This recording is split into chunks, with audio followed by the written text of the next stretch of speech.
Blue is a shade of brunettes, I think. What? Where's this pal thing coming from? I don't know about all that.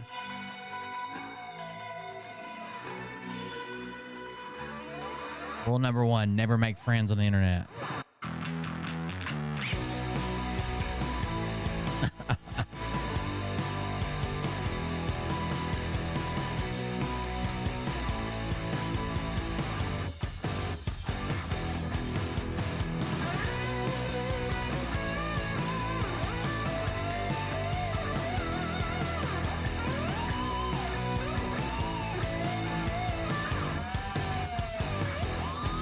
Where you been hiding at, Bob Kitten?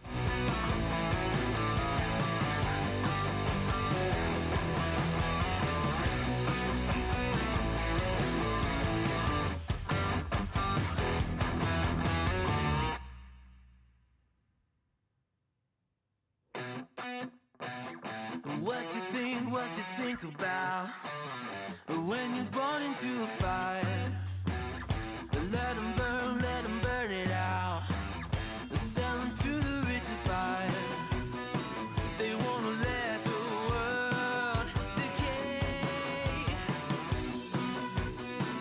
Yeah, it's, I don't know. It's a sad day. Had a crazy torrential downpour that came for like, I don't know, an hour and like flooded a bunch of places that never flood. Just standing water there where there was just so much rain so quick. It's insane.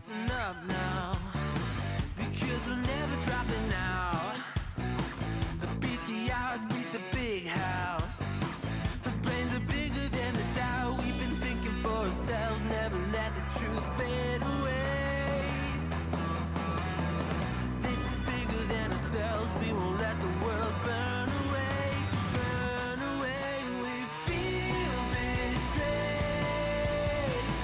We were raised to lose the race. Yeah, we got a warning. It wasn't for tornadoes, but I guess it was for like wind advisories or something. Even though the wind wasn't bad where we were at, but there was a warning. It's like stay away from windows, move to the center of the house. But it didn't say anything about tornado. It was just, I don't know, it was weird.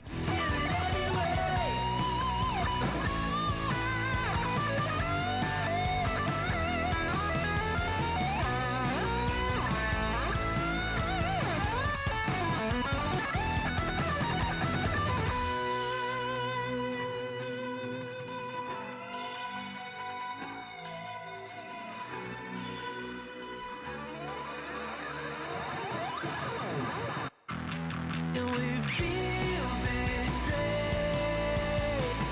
We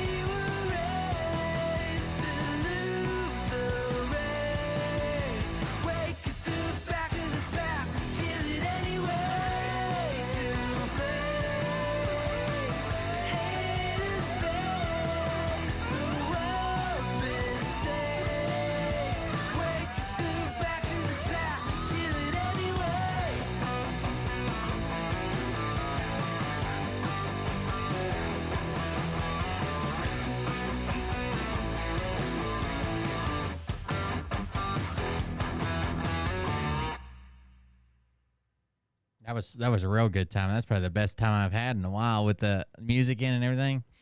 I'll tell you about it in a minute.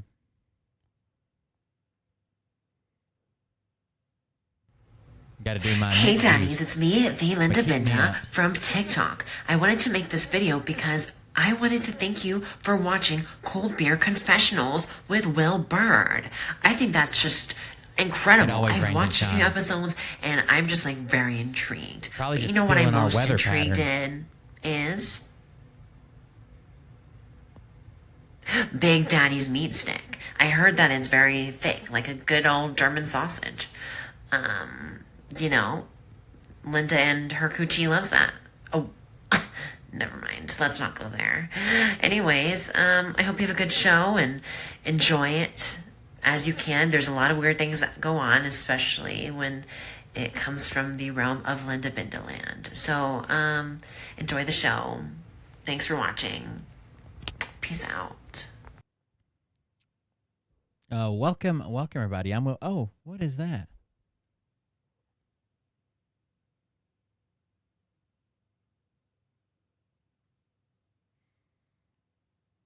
My GoPro is just barely in frame. Has it been like that all week? Let's go back to this. Maybe it's because I had it more this way, I guess. Let's go back this way so you guys can really see in my ear right there. You guys let me know if it needs to be cleaned out. Anyways, welcome. Oh, it's still there a little bit. It goes off the screen. Welcome, everyone. I'm Will Bird. This is Cold Beer Confessional. Sorry, we had a little bit of a malfunction.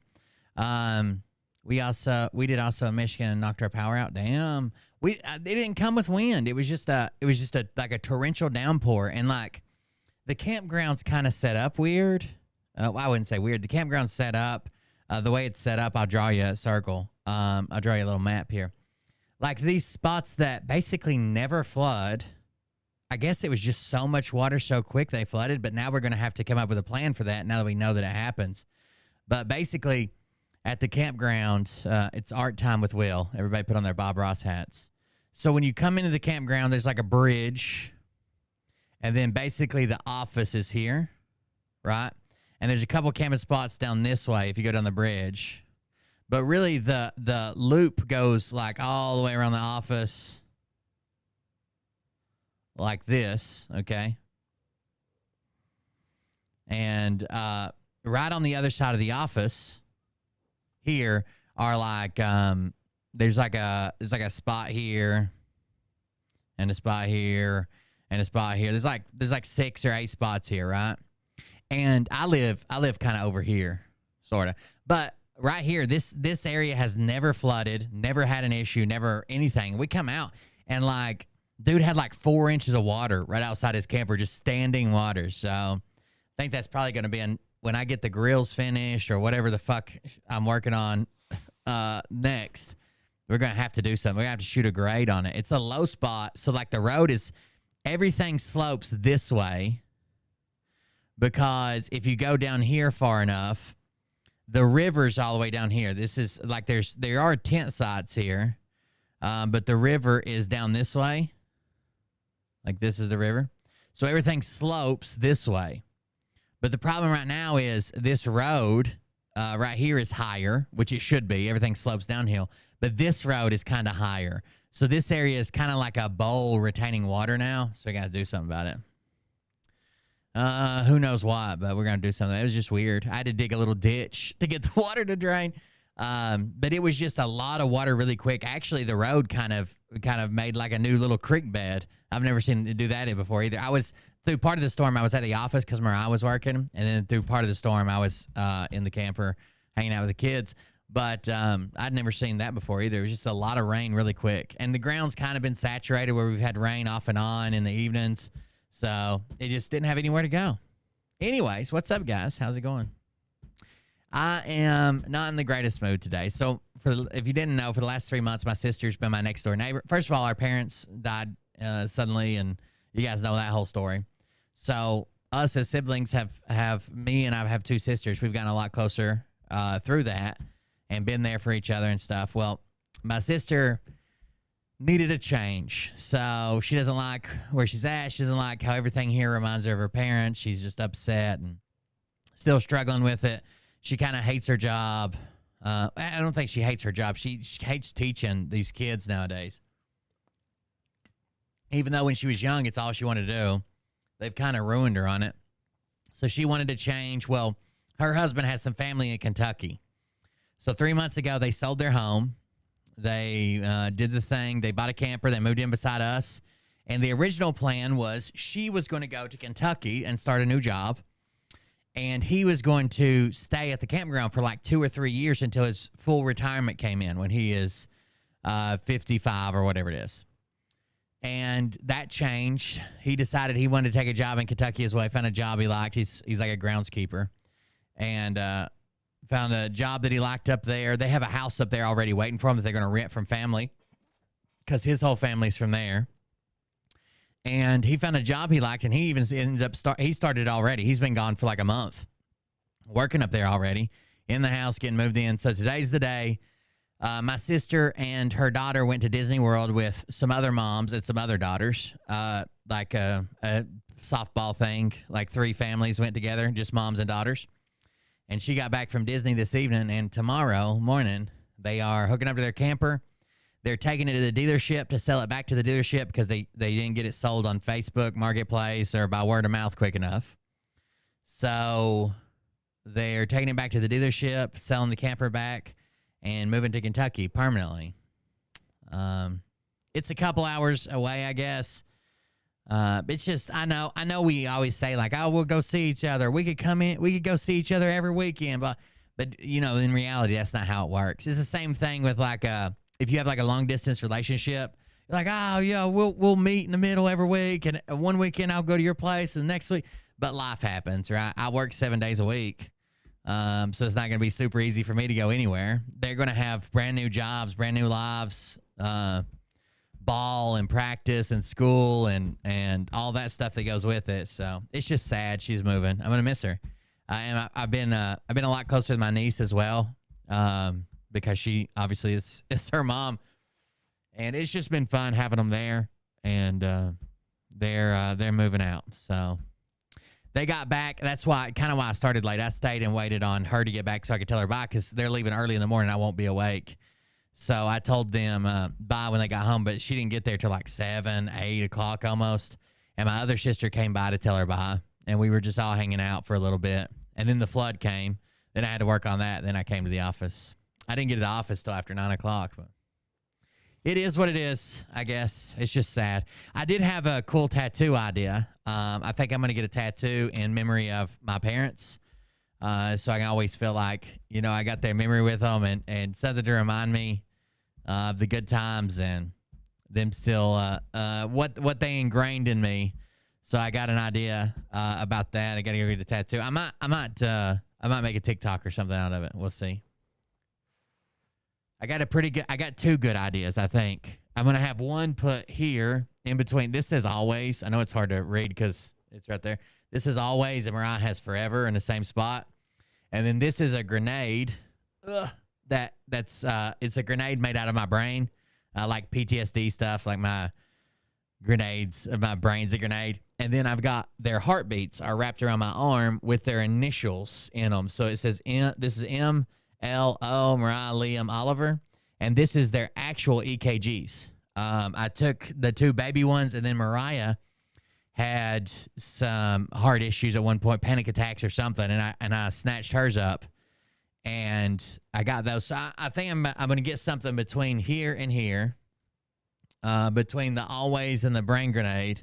I know it's at an angle, but it's hard to tell. So in here, I'm going to get something right here because I kind of want a sleeve, but not like I don't want like I'm buying a sleeve and it's all going to be one. I just want to fill it up with tattoos eventually that like actually mean something to me. Like I don't want tribal or roses or something like sleeve. I want a bunch of mini tattoos and then kind of fill in the difference.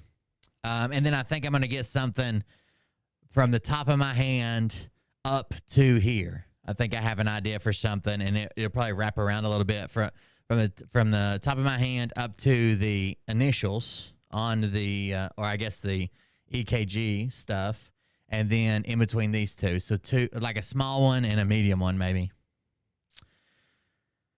I don't know. That's what I've been thinking about today. What have you guys been doing today? It rained. I worked a little bit today. It just reeled up a water hose and made it a little. We put out emergency fire stations. They're like hoses on reels, and they're like heavy duty, won't dry rot, really thick like rubber, those red rubber hoses, and like a fireman's nozzle on them, and put those stations up around the campground just in case, hella fucking campfire could get out of hand or anything. So we got them set up. I set up another one of those because we had another one to set up, and got some trash up. But I really don't like being there when there's so many people there. And the neighboring campsite has been having a music festival, which is really weird. Like, they do have some live performances during the day, but after the live performances, they're just playing music on like a burnt CD or off a computer. And they play music all day, 24 hours a day for this music festival, either live performances during the day. But what's weird is, like, I come up at like 3 in the morning. I get home at like 3 or 4 in the morning from here, the office, and everybody at the entire fucking campground is in bed. There's not a single fucking person up, awake, dancing, enjoying the music. Not a single, but they still keep the music playing all goddamn night. We actually had somebody check out today and said that the bass just constantly 24 hours a day was making them sick. So they checked out today because of it, but we can't do nothing about it. Where we're at is obviously it isn't regulated by like noise ordinance because it's out in the county. Only the city has like a noise ordinance after some. They just keep it. I don't understand. Like, I can understand if they were up partying till like 3 or 4 in the morning, and they're like, okay, we're all going to bed. But if nobody's up, why the fuck is the music on loop? Like, what's going on at 4:30? I'm the only person. Is it just for me? Should I just sit out there in a lawn chair, hang out? I don't know. They're kind of dicks. So what happened was last year, the only music festival they had like this is EDM. So it's like techno, like music. But the only music festival they had was last year at the very end of the season. It was their last event.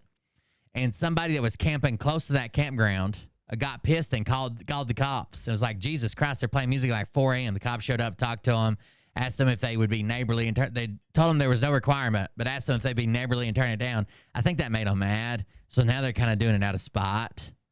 But they're kind of, I don't know. The people that come to, so our owner has worked really hard to make our campground like family friendly. Like, no one cares if you're like smoking pot in your own fucking place or drinking or whatever, but we don't throw like massive ragers. Over there is like tweaker paradise. Tweaker paradise. It's a lot over there. Just a lot of people, a lot of things going on, a lot of crackheads. It's just a lot of fucking nudity and weird shit, and maybe they're sacrificing goats over there with Rob P. I don't know, but it's not my style. It's not my style, that's for sure. But there you go. That's what's going on with us. The week's over. That was leading up to Memorial Day, so we'll be back on our Patreon content and stuff going on. We'll be back there, and hopefully, thank you for the people that remain patrons and are still sticking around. I'll be back on schedule now that I'm not busting my ass to try to get shit done before the big week. We're pretty much set up for like 4th of July and everything now too. So we shouldn't be so bad.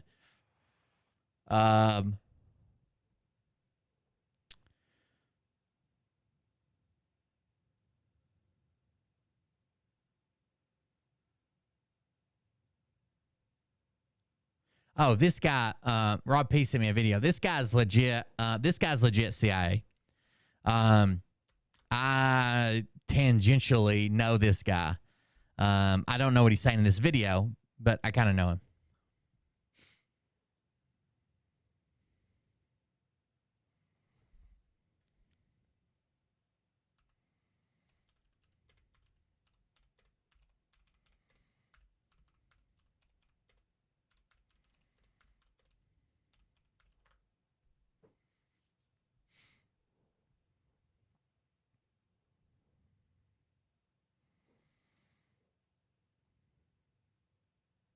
Again? What are y'all doing? No, it's the YouTube extension I got. It's great to have Andrew Bustamante back on the program. Andrew's a former covert CIA officer and also founder of the Everyday Espionage training platform. Great to have you back on, Andrew. Hey, David, it's great to be here, man. It's been a while since we last It's been a while. It's been a while. We were joking. We both were a lot younger last time you were on. So listen, I mean, for people in my audience who don't know about some of your experience, give us like a brief overview of your role at the CIA and the sort of things you worked on. Yeah, absolutely. My name is Andrew Bustamante. I'm a former CIA intelligence officer. I served with CIA from 2007 to 2014, and I served primarily in a clandestine operations role, which is what most people call an undercover role. I left in 2014, started a business, and my business is how I currently make a living, teaching the same skills I learned at CIA to everyday people in a way of teaching them how to break barriers. So I want to get to some of those skills in a moment. In terms of your work at CIA, when you talk about clandestine, give me some or all of the above. People then didn't know what you were doing. You still can't talk specifically about what you were doing. Family didn't even know generically what your job was. I mean, like, what degree of clandestine are we talking? Yeah, absolutely. So I was part of the Clandestine Ops Corps, which is the second deepest corps. The deepest corps of clandestine operations is essentially a program that I can't even talk about by the real name of the program, right? And that's where you have your... You know who has a really interesting story that hasn't been told for a long time, and they're finally writing a book about it? I just saw... So I know this person, not that person. I know this person through a bunch of people. I didn't realize, like, I don't know him. I couldn't talk to him. I'm not friends with him. I know a guy who we were talking with, a third guy who knows this guy well. That's it. But someone I know loosely, a little bit closer than this guy, is a woman who's never really had her story told. And apparently they're finally writing a book about it. Her husband's getting a book, working with another guy. And her story hasn't been told, and I think it should. Her name is Shannon Kent. Shannon Kent. I guess I don't know if the book's already out or not. It's called the name of the book is called Send Me. So you know how, like, it was a big deal when they allowed women in combat, right? It was like a big deal when they allowed women in these combat roles, and they were going to be out here, you know, for a lot of people were fighting for that. A lot of people were proud of it, whatever. Shannon Kent was in the shit since fucking Global War on Terror start. GWAT. Like, she was hardcore. She was a Navy petty officer, cryptologist, like fucking field operative. She was a bad motherfucker. She was like a mother of two boys. Fighting in the Global War on Terror, and ended up getting killed by an ISIS suicide bomber in Syria. And her husband also is CIA military contractor. Her husband, Joe Kent, but she basically sacrificed her life as like a mother at war, right? I think that's part of the title of the book. Something, a real mother at war, a real something like that.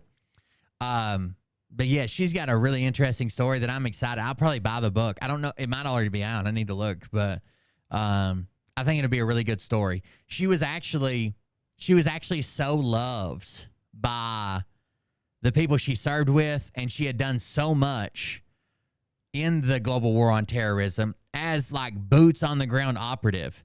She was the first female ever to have her funeral services at the Navy Academy, Annapolis or whatever, in their cathedral ever.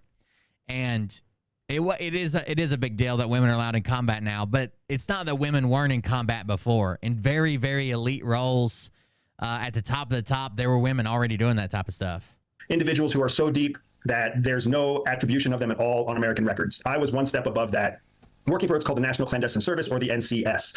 My parents did not know what I did. My girlfriends did not know what I did. My siblings did not know what I did. They all thought that I worked for an organization. Let me see if I can find a rundown. I was attributed with, meaning my tax records, my pay stubs, my health insurance, all came from a completely different organization, and that's who everybody thought I worked for, when in reality I was working for CIA. So to be clear, not only did the people you just mentioned not know that... I know a guy. How can I put this? Let's just say I know a person who worked as a contractor, who's in the military, worked as a contractor, did their thing, and for a while was paid through a company that paid the contractor company to do some operations and stuff overseas. After he leaves, it was literally like 6 months after he leaves, the company, the parent company that was paying the contractor, gets outed as a CIA company, right? Owned and operated by the CIA. And now he has to call the State Department every time he leaves the country because he's on a fucking list. He's on. I'm not trying to start. They're not trying to start a fucking international incident. That you were part of NCS. They didn't even know you worked at CIA. Correct. That NCS. Well, so it's not that we don't hear nothing about her because like somebody's trying to keep her story down. They're really proud of her story, but the stuff she did will be classified for years to come. The stuff she did would be classified for years and years and years and years and years. She was actually out here like meeting assets that would like snitch, or somebody would tell them they sold this or did that. Like she was out there on the ground talking to these guys, and she was on an operation at a market. At least the story I heard, at a restaurant. She was meeting a foreign contact in Syria at a restaurant, and they were doing their mission. So basically, it was supposed to be a foot patrol, but they used this foot patrol as cover for her and another guy and an interpreter and an Overwatch guy to kind of peel off from the foot patrol, blend in, and circle back to a cafe. And she went there. They had the meeting or whatever, and a random ISIS suicide bomber ran, like he had to have known and got the drop on her or something. He ran right up in the center of their group and popped his vest. Most of her stuff, everything she's done is probably going to be classified. But she was a badass. Certus is essentially an office within the larger CIA, and that's how CIA is structured, just like any other government organization, only it's obviously much more interesting. What can you tell us about the recruitment process so when you start talking about this role to the CIA, presumably they know that at the end of the rainbow, there is this level of secrecy around the role. You may or may not know that right away, but she was killed in 2019. Yeah. There's a story about her and her husband that he's told on podcasts where like the last time they were both leaving on a mission, he was going one place, she was going to another place. And they were in the car, and she had been feeling like her gut was telling her, like, don't leave. You don't have to do this one. But she talked herself into doing one more. And in the car ride to the deployment point, basically where they were going to meet up with their who they were working with, he asked her, like, was that going to be the last time I ever see my kids again? And she ends up dying on that rotation. It's crazy. It would be normal to talk to people in your life about, I'm interviewing, or whatever the term would be. How early are you told we need secrecy even as far as the process that is going on here? Yeah, that's an excellent question. So because there's so much sensitivity around these clandestine roles, the first phone call that you get is a very generic phone call, the invitation or the offer to the first interview, because it's very much a recruiting type of organization. They don't wait for, you can apply. Yeah, she was killed in, I think it was Manbij. You can apply for a different role, but then get flagged for a clandestine role. Yep. So there's a number of different ways that they find you, but either way, a recruiter will call you, and a recruiter will basically speak in generic terms and say something along the lines of, hey, we saw your application for XYZ. We think you would be a good fit potentially in a different national security role. Would you be interested? And then they'll kind of outline that national security role is managed through in-person interviews, and that they will fully fund and pay for your travel. Is this how Phil got recruited, you think? The invitation or the... There is this level of secrecy around the role. You may or may not know that right away, but it would be normal to talk to people in your life about, I'm interviewing, or whatever the term would be. How early are you told we need secrecy even as far as the process that is going on here? Yeah, that's an excellent question. So because there's so much sensitivity around these clandestine roles, the first phone call that you get is a very generic phone call, the invitation or the offer to the first interview, because it's very much a recruiting type of organization. They don't wait for, you can apply for that type of role. You can apply for a different role, but then get flagged for a clandestine role. Yep. So there's a number of different ways that they find you, but either way, a recruiter will call you, and a recruiter will basically speak in generic terms and say something along the lines of, they got Phil in kindergarten. Hey, we saw your application for XYZ. We think you would be a good fit potentially in a different national security role. Would you be interested? And then they'll kind of outline that national security role. When I was still in the service, I watched a guy and spoke with a guy. I don't know how much he was supposed to tell me or how much he did tell me. I watched a guy and spoke with a guy, was actually pretty close with him. I would say he wasn't like my best friend, but we were decent friends. We talked every day and shit, ran into each other, went out. had fun. I watched him go through this whole process and talk to him about it. It was like 6 or 7 different interviews. He was flying up to Maryland, just outside of D.C., going through these in-person interviews and coming back. He couldn't tell us much about them except that, it's some secret squirrel shit. But let's see if I can find a video on Shannon Kent. They just put out a video that they're going to. Is this it? Is this the one I watched? Yeah, here it is. That's her husband there, Joe. She was the one hunting terrorists. She made impacts to national security that we won't know about for decades to come. She had survived cancer. She spoke 5 different languages and multiple different dialects of those languages. A combat veteran serving at the highest levels of special operations. I think it's really important to tell the stories of people who haven't had their stories told before. While serving at this high level of special operations. And I kind of hate Black Rifle Coffee Company. They are fucking snakes in the grass, but this book deserves some attention. Raising a family, and most of her life is and will be classified for the foreseeable future. We're here to tell Shannon's story. I think at the end of the day, maybe this is that book that the intelligence community can point at and say, this is us. We're not Shannon, but the Shannon was the best of us, and this is all our story. He was just like, hey, I'm going to tell you what we know. We don't know much right now. He's like, but there's been a suicide bombing in Manbij. There's 4 U.S. killed. 2 of them are women. You know where Shannon is. And I was like, fuck, she's in Manbij.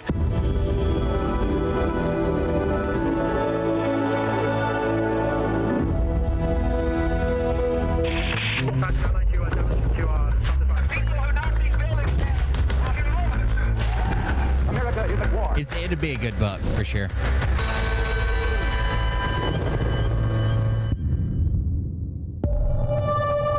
In the wake of the destruction left by the war against ISIS, Special Forces teams remained in Syria to conduct intelligence operations and assist in rebuilding efforts. Her husband tells her, it might be in this video or in a podcast interview, her husband tells her, like, hey, keep your head on a swivel, be aware of your environment, no mess ups, right? There's a common saying that when you're fighting terrorists, you have to be right every fucking time to come home, right? You have to be right every fucking time to get back home safe. And they only have to be right once to take your life. Now, obviously, that would reflect the same way, but you have to be on your toes, head on a swivel, know where you're going, know the exit points, know the strategies, know what fucking support you got, know your ins and outs. You have to know everything every fucking time. They just got to guess right once to take your life. On January 6th. But her husband tells her, don't, stay head on a swivel, be safe, don't fuck up. Don't be the last casualty in a war that everybody's already forgotten about, which is sad. But in 2019, it's basically true. 2019, Shannon Kent and Scotty Wirtz, they linked up with cross-functional team Manbij, or just CFT Manbij. They rolled out in a convoy that morning to go conduct a routine patrol, but what the purpose actually was is so Shannon and Scotty could peel off and go conduct a meeting outside of a local restaurant. They set up, synced watches, confirmed their time to be back, and they all kind of went their separate ways. Another intelligence soldier, Devin Clark, went up to the 2nd floor of the restaurant to provide overwatch. A few people stayed with the vehicles. The rest of CFT Manbij went out on their foot patrol, and Shannon and Scotty went off to go do what I now just call Shannon stuff. Because all of it is classified. It was about an hour or so later that they linked back up again and were getting ready to load the vehicles up. They were just doing their quick little debrief on, hey, we got this, we got that, and go load vehicles. It was at that moment an ISIS suicide bomber walked into the middle of their group and detonated a suicide vest. The blast was significant. So they had to be watching them having the meeting, or maybe watching the person they were having the meeting with, and knew that he was like snitching or giving away details or whatever. And then when they left that area and met back up with troops, a suicide bomber walked in the center of their group and detonated his vest. It immediately killed Senior Chief Petty Officer Shannon Kent, former Navy SEAL Scotty Wirtz, Green Beret Warrant Officer Jonathan Farmer, and an American interpreter, Gadir Tahir. It was chaos right after that explosion. It was sudden. They weren't anticipating something like this going down, but the enemy always has a vote.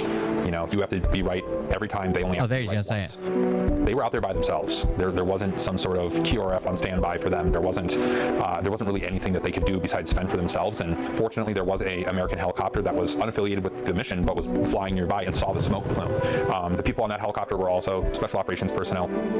That's the good thing about having special operations guys in your AO, your area of operation. They're less restricted and they're more gung-ho, right? So like if they see something explode, if it's regular troops on a mission, they got a mission to do, they can't break protocol, they can't get permission to go help, or You know, you might have QRF, you might have assets, but if they're not part of that, they just got, you got SF operating in your AO, they are coming with guns running to an explosion, to gunshots, to something, to a distress call. So they went and landed and immediately started running and jumping into vehicles and doing what they could to get down to the blast site and provide help. So literally, they found a place to land their Black Hawk. The SF jumped off. The helicopter went back up in the air. They were still a few blocks away. They started stealing fucking locals' cars to get there. It took multiple hours to be able to find everybody again because the fallen Americans were at. Well, none of them were dressed as soldiers, but they had to be watching the guy. 3 different medical facilities, and they had to work through the locals to figure out where people were taken and then go recover them. It was like extremely covert. They would all been in like khakis and local shirts and maybe even head wraps. From what I understand, Shannon Kent was the last one recovered, and that sort of officially began the process that is put in place when any American dies overseas. There's a notification process that begins. Joe Kent, her husband, was actually also deployed, not to the same country, but another spicy region. I got back from being outside the wire myself, and then a mutual friend of ours, I won't say his name, but he was my boss. And he was just like, hey, I'm going to tell you what we know. We don't know much right now. He's like, but there's been a suicide bombing in Manbij. There's 4 U.S. killed. 2 of them are women. Do you know where Shannon is? And I was like, she's in Manbij. Basically, Joe's worst fears were come true, and now he was a single father, and he knew he had 2 young boys back home that he needed to get home to. Everything changed in that moment. He knew that he would have to leave behind his career at the CIA. He needed to be home with his boys. I got to figure out something completely different, and I didn't really have a plan. You know, I was going to find a job doing something. Anyways, check out, I'm not going to watch the whole video, but check out the book. If you want to check out the whole video, it's over on Black Rifle Coffee Company's YouTube. But I think it'd be a good book. I need to buy it. I didn't know it was already out, but there you go. The video is just from 2 days ago. It's called Send Me, and then it's called Send Me, the true story of a mother at war. Send Me, the true story of a mother at war. So there you go. I think the hardcover book is like $24 or something, but you can get it on Kindle and shit. So there you go. It's also available on Audible. We had links. People signed up for Audible when I had it. It's on Audible for 1 credit and available instantly. That brings us to, I don't know how we got sidetracked here, but check this out. Dr. J shared this. U.S. man seen begging for his life after failed Congo coup was on his first trip overseas. Now, I'm going to be honest with you. This guy right here screams CIA. Imagine it's your first trip ever to an overseas country, leaving the U.S., how many people you think would get tied up in a coup attempt to overthrow the government of a country? I'm not buying a lot of this story. 21-year-old American man was reportedly on his first trip overseas when he got mixed up in a failed coup attempt in the Congo before appearing in a video to beg for his life with his face still unknown. 50 people, including 3 Americans, were detained over a wild plot to overthrow the Congolese government led by Christian Malenga, 41, who was shot dead in the failed uprising Sunday. The U.S. citizens captured over their alleged involvement in the failed effort were identified as Tyler Thompson, 21, convicted marijuana trafficker Benjamin Ruben Zalman Poulin, and Malanga's, I can't say that, Malanga's son, Utah high school football player Marsal Malanga, 21. There's some pictures of them. They beat the hell out of them. They tie their hands around their back. They're begging for their lives. Thompson's stepmother, Miranda Thompson, told ABC News her stepson traveled overseas for the first time last month to see family of his close friend, Marcel, with whom teammates said he played high school football in Salt Lake City suburb of West Jordan, Utah. He's a 21-year-old playing high school football? That seems weird. She added it was also the first time he had ever flown on his own. It's unclear what role, if any, Thompson had in the failed coup.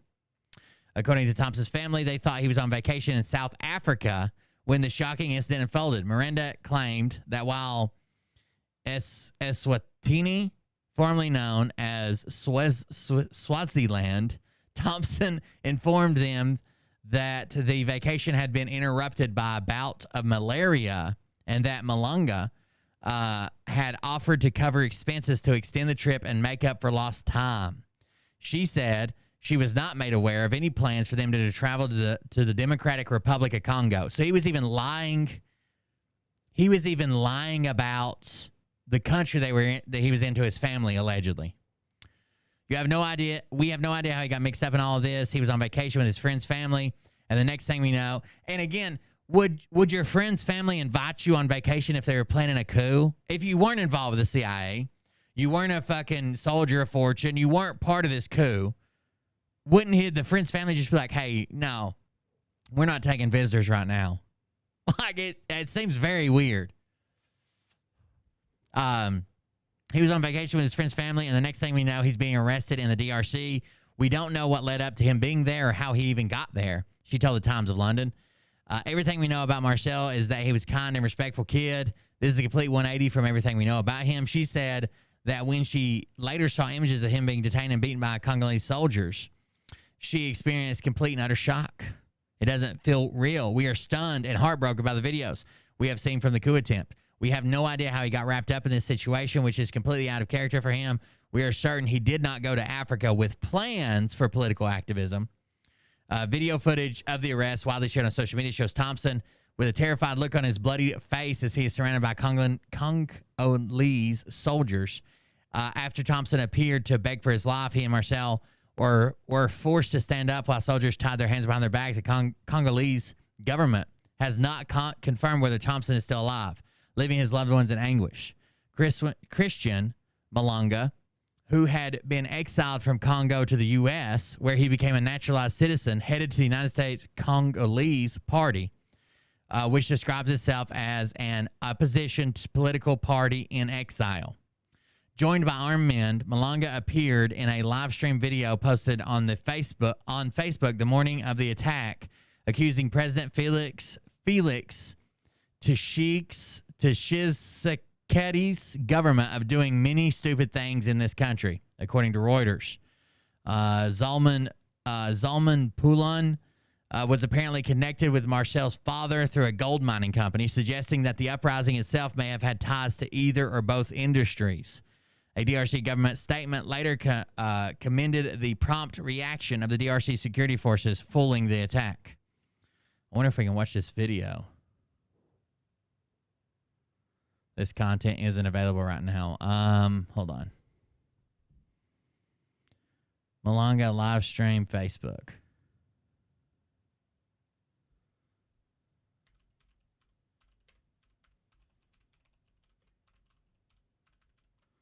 So this is the dad making the Facebook post. The DRC leader of the coup killed by Congolese army. This is Christian. We have a criminal government in the DRC. That was from 6 years ago. This is from 6 days ago. Let's see this one. Self-exiled. You don't go on your very first trip to Africa and if you're not with the CIA, oh, my buddy's dad is just starting a coup, so we decided to come to... Yeah, it's crazy. Self-exiled opposition leader Christian Malanga posted a video on his Facebook page early on Sunday threatening Congolese President Felix Tshisekedi in what the Congolese army later said was a foiled coup. In the footage filmed inside the presidential palace, Malanga stands surrounded by men in military uniforms. His The men son. were initially identified as Congolese soldiers in local media, but were later linked to Malanga. He also walked outside the palace filming men in military uniforms as they burned Congolese flags. Congo's army says it arrested the perpetrators, including several foreigners, following a shootout between armed men in military uniform and guards of a close ally of the Congolese president that left 3 people dead in the capital. The violence had repercussions beyond the DRC's borders. A shell fired from Kinshasa landed in Brazzaville, the capital of the neighboring Republic of Congo, injuring several individuals. Yeah, I just don't buy, like, this is my first time ever leaving the country and ever being on a plane by myself and ever doing all this. And, oh, no, I'm in a coup.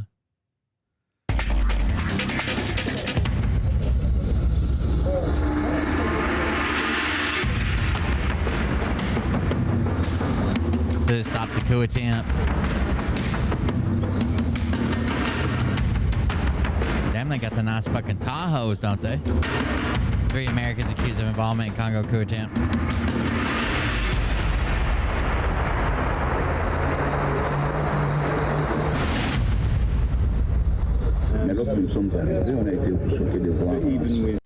When we arrived, we were shocked to see the frontline situation. It was a battlefield. We found hundreds and hundreds of shell cases here, and the forensic police have cordoned off all neighborhoods. There were bodies on the ground, outside, inside, wounded people, blood everywhere. The police guarding the Honorable Vital Kemere did a good job. They defended themselves, but unfortunately, we lost some officers to whom we always pay tribute. We extend our condolences to the families and loved ones. Une situation de front, c'était un champ de bataille. On a trouvé ici des centaines et des centaines de douilles. Maybe Tim Ballard sent it. Maybe he was on an op. Avec beaucoup dans le quartier. Il y avait des corps par terre, ici dehors, à l'intérieur, des blessés, du sang partout. La police commis à la garde de l'honorable hôpital Caméra a fait du bon travail, c'est ce qu'on défendu. Mais malheureusement, nous avons perdu des éléments. You never can tell. Hell, half the time the U.S. will do fucking coup attempts that they know will fail, but it's just to like grab somebody's attention and shit, leave people out in the wind. Who knows? Who the fuck knows? It's just crazy. What did we say? Oh, we were going to go over some Phil stuff, aren't we? What's it? PG legal battles or something like that?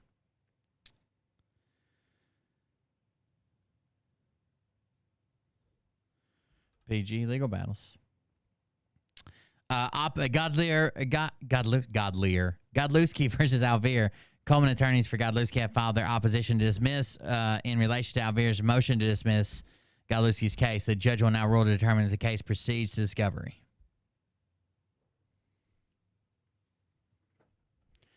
Let's zoom in a little bit. You want to? United States District Court for the Middle District of Pennsylvania, Philip Godlewski versus Eduardo Nicholas Alvear Gonzalez, a.k.a. Alvear Gonzalez. Eduardo Nicholas, a.k.a. Nicholas Alvear, a.k.a. Goodline TV, LLC. Plaintiffs brief in opposition to defendant's motion to dismiss. So Phil filed the complaint. Nick's attorneys filed to dismiss. Phil amended the complaint. Nick's attorneys filed to dismiss again. Whether questions presented. One, whether the court should dismiss the First Amendment complaint for failure to satisfy the amount and controversy requirement. Two, whether defendants have submitted documents for the court's consideration which are not permissible in the context of a Rule 12b. Whether the court should dismiss plaintiff's cause of actions for defamation and false light invasion of privacy for failure to state a claim upon which relief can be granted. Four, whether the local court should dismiss plaintiff's cause of action for intentional infliction of emotional distress for failure to state a claim upon which relief may be granted. 5, whether the court should dismiss plaintiff's causes of action for tortious interference with contracts, prospective contracts, and business relationship. Procedural history.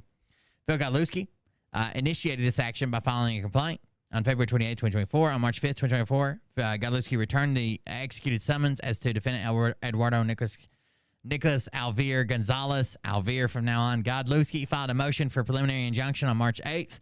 March 11th, 2024, Godlewski returned the executed summons as to Goodline TV, LLC. On March 26, 2024, Godlewski filed a motion for default judgment. On March 27th, 2024, the court entered on order denying the motion for default judgment as premature. On the same day, Godlewski filed requests for entry of default 12 and 13 with respect to both defendants. Now, the only reason Godlewski probably didn't get that default judgment is because the court clerk had not put it in the system yet, basically. And then Nick comes in a day late, $1 short. On the same day, Godlewski filed requests for entry of default docs 12 and 13 with respect to both defendants. On March 28, 2024, defendants filed a motion for extension of time to file responses, doc 14, which was granted by order dated March 29, 2024. On April 4th, 2024, defendants filed first motion to dismiss for failure to state a claim and lack of jurisdiction. Godlewski responded by filing his First Amendment complaint, doc 22, on April 25th. On May 10th, 2024, defendants filed their motion to dismiss First Amendment complaint, doc 26. Godlewski files this brief in opposition. Facts of case. A factual record has not yet been developed in this matter. However, Godlewski alleges that defendants have published the defamatory statements set forth in exhibits to the First Amendment complaint. Argument. Defendant's motion seek dismissal of the First Amendment complaint on jurisdictional, and various substantive grounds. as the jurisdictional question relating to sufficiency of the amount in controversy is a threshold matter, Godlewski will address that issue first. Next, Godlewski will argue that defendants have offered documents and exhibits which are not appropriate for the court's consideration at the pleading stage. Finally, Godlewski will respond to defendants' demurs. The court should not dismiss the First Amendment complaint for failure to satisfy the amount in controversy requirements of 28 U.S.C. United States Code provides that the district courts shall have jurisdiction of all civil actions where the matter in controversy exceeds the sum of $75,000 exclusive of interest and cost and is between citizens of different states. So why is this in a federal district court? Phil makes it seem like it's a bigger thing because it's if they're in different states and it's more than $75,000, it's always a district court. Always a federal district court. In the present case, there's no dispute that Godlewski and defendants are citizens of different states. Rather, defendants contend that Godlewski may not, as a matter of law, recover damages in excess of $75,000. This argument must fail. It is well settled that to show personal jurisdiction, a plaintiff may rely on allegations in the complaint, affidavits, and other evidence. Where the court chooses not to conduct an evidentiary hearing, a plaintiff need only demonstrate a prima facie case of jurisdiction to defeat a motion to dismiss. Further, in deciding in a motion to dismiss for lack of personal jurisdiction, the court must accept all of the plaintiff's allegations as true and construe disputed facts in favor of the plaintiff. So, if there is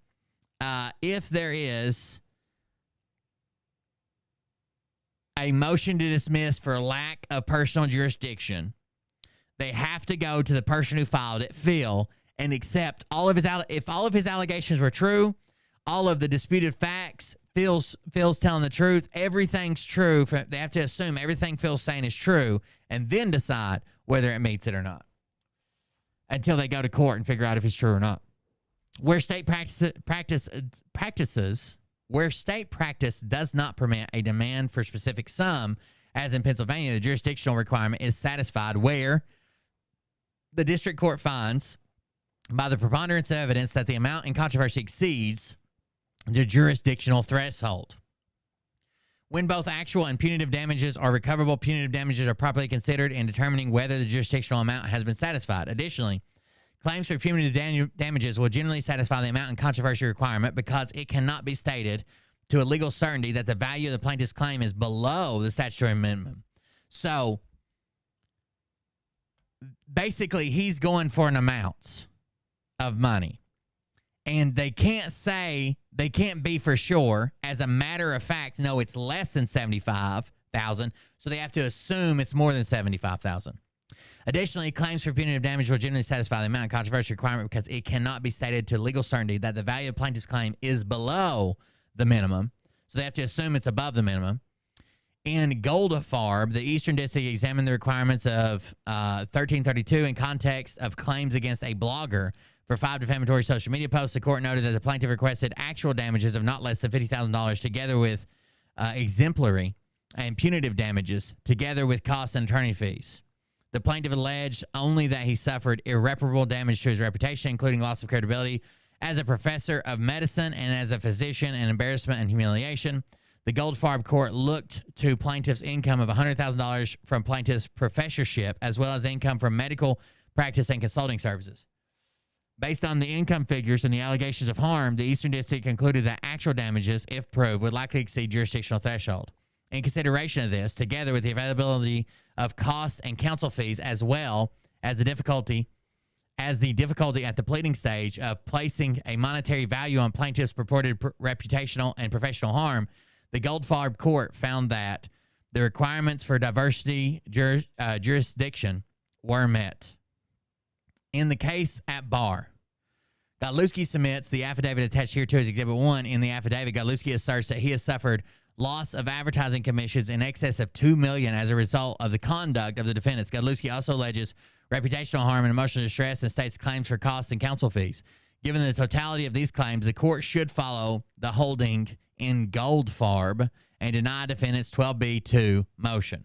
Okay? So he's saying he lost $2 million in advertiser revenue. That's what he claims in Exhibit 1. Is Exhibit 1 attached?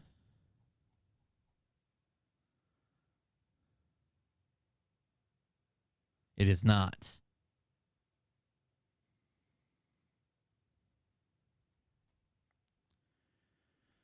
Um,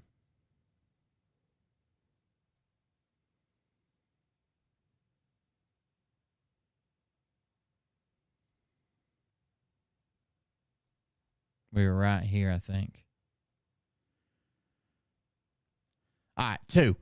Defendants have submitted documents for the court's consideration which are not permissible in the context of Rule 12b. 6. Motion. In construing a motion to dismiss under Rule 12b-6, the court must accept all factual allegations as true, construe the complaint in light favorable to the plaintiff, and ultimately determine whether plaintiff may be entitled to relief under any reasonable reading of the complaint.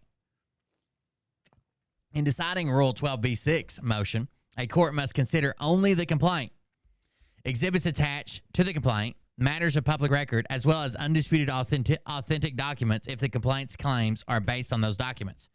So basically, they submitted a bunch of other shit in their latest complaint, like Chris Kelly's story and the fact that Phil's at court with Bree and the Scranton Times and shit. None of that matters. They have to accept Phil's claims. They can't. It doesn't matter they submitted all that.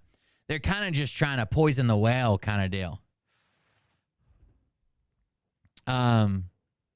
With respect to matters of public record, the Third Circuit has noted these documents may include criminal case dispositions, such as convictions or mistrials, letter decisions of government agencies, and published reports of administrative bodies. Pension Benefit Guarantee Corp.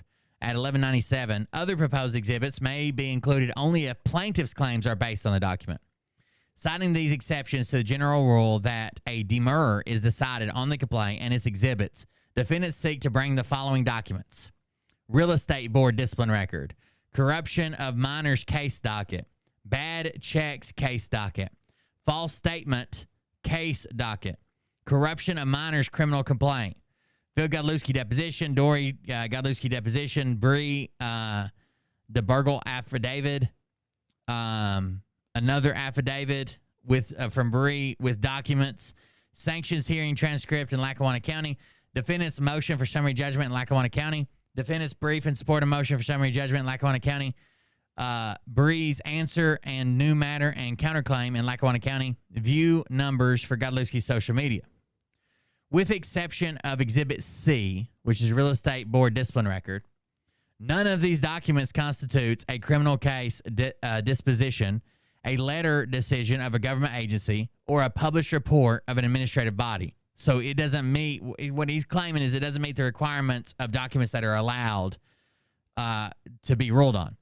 Defendants cite no authority whatsoever for the proposition that pleadings, affidavits, depositions, and dockets from the other matters may be considered as a matter of public record in determining the ability of a complaint to withstand 12b-6 challenge. Additionally, none of Godlewski's claims is predicated upon any of these documents. So if Phil's not making a claim using those documents, they can't bring them in and say, hey, you got to throw this out because of these documents.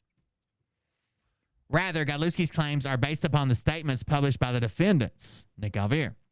While any of these listed documents may or may not be relevant to defendants' defenses, they do not form the basis for Godlewski's claims. So Nick Alvear is well within his right to bring all of these documents here to court when it goes to court. What he's not supposed to be doing, according to the rules, they're not supposed to be using these to get it thrown out on a 12B motion. They're not supposed to be able to use these documents. But he can bring them to court. When we go to court, bring all those documents and say, look, I'm innocent because this. But as far as throwing it out on 12B-6 challenge, these documents are not valid for that.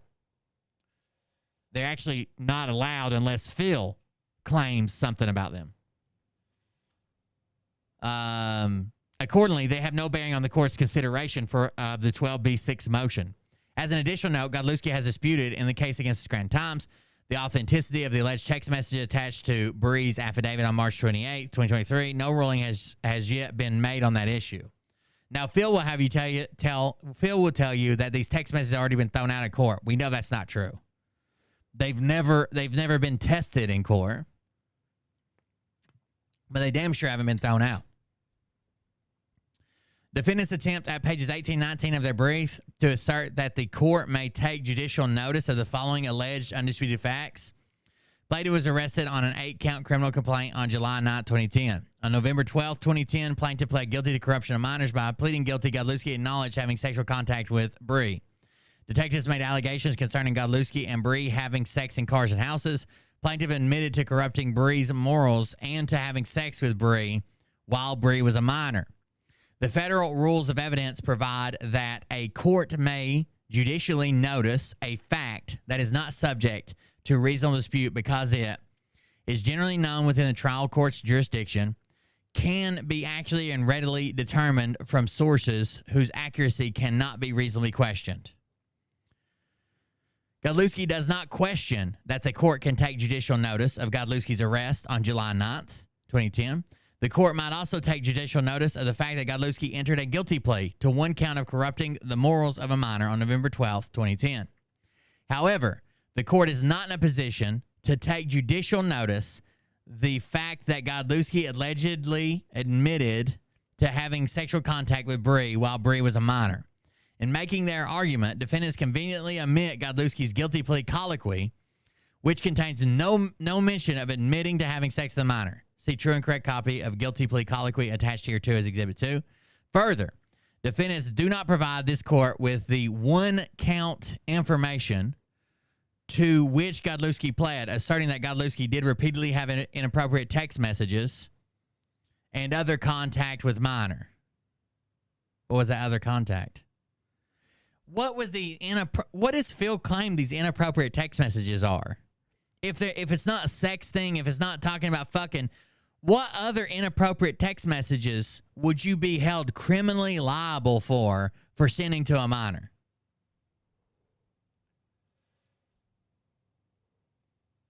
Think of what text messages are, if it's not sex, if it's not physical contact sex like Phil claims, what could I send to a minor that would get me arrested that's not like my dick or talking about fucking or meeting up or actually fucking? What would it be?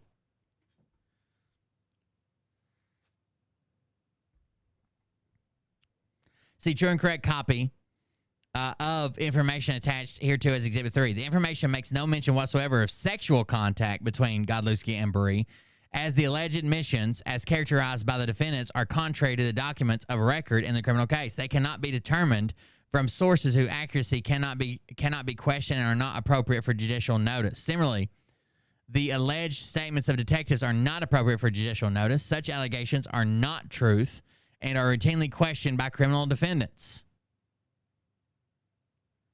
Yeah, but that's not illegal. I don't know. That's not illegal. If I say, hey, your boyfriend killed himself, that's not illegal at all. Godlewski would now turn to defendant's 12B6 motion as applied to Godlewski's particular claims. 3, the court should not dismiss plaintiff's cause of action for defamation and false light, invasion of privacy for failure to state a claim upon which relief may be granted. The tort of false light, invasion of privacy imposes liability on a person who publishes material that is not true, is highly offensive to a reasonable person, and is publicized with knowledge or in reckless disregard of its falsity. The Eastern District of Pennsylvania has noted. Well, I was looking for a legitimate excuse, not just what does he say that it could? What is this scenario that he puts himself in that he legitimately can say these are illegal text messages I sent her, but it doesn't have anything to do with sex.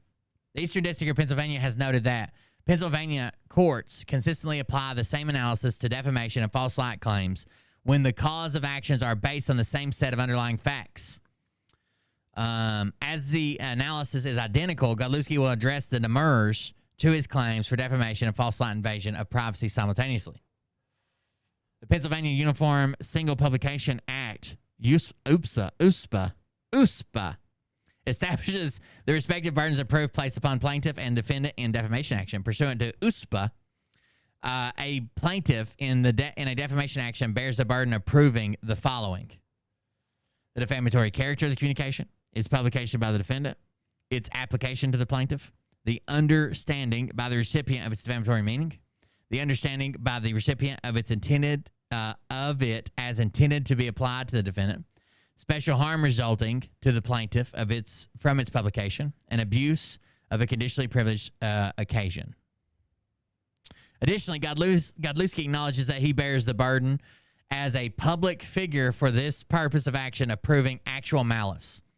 In the present case, defendants do not dispute that defendants published the statements about Godlewski, that the statements apply to Godlewski, or that they would be understood as intended to be applied to the plaintiff. Defendants have not, at this point in litigation, asserted any conditional privilege. Rather, defendants appear to assert that their statements are not capable of defamatory meaning, were not made with malice, and that Godlewski cannot prove damages. Godlewski will address each of these points in turn. Defamatory character of the communications.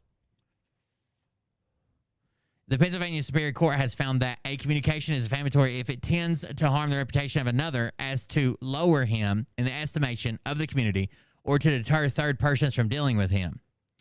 Additionally, a communication is also defamatory if it ascribes to another conduct, character, or a condition that would adversely affect his fitness for the proper conduct of his business, trade, or profession. A statement that someone is a liar is, as a matter of law, capable of defamatory meaning. Further, it is for the court to determine whether the statement at issue is capable of a defamatory meaning. In addition to generally defamatory statements, Pennsylvania recognizes the following four categories of defamation per se: words imputing, criminal offense, loathsome disease, business misconduct, or serious sexual misconduct. Restatement second of torts. Loathsome disease. You think Phil's got any loathsome diseases? That could be a good claim. It says it's conduct that would adversely affect one's business or profession. Unchastity. Phil's unchastity.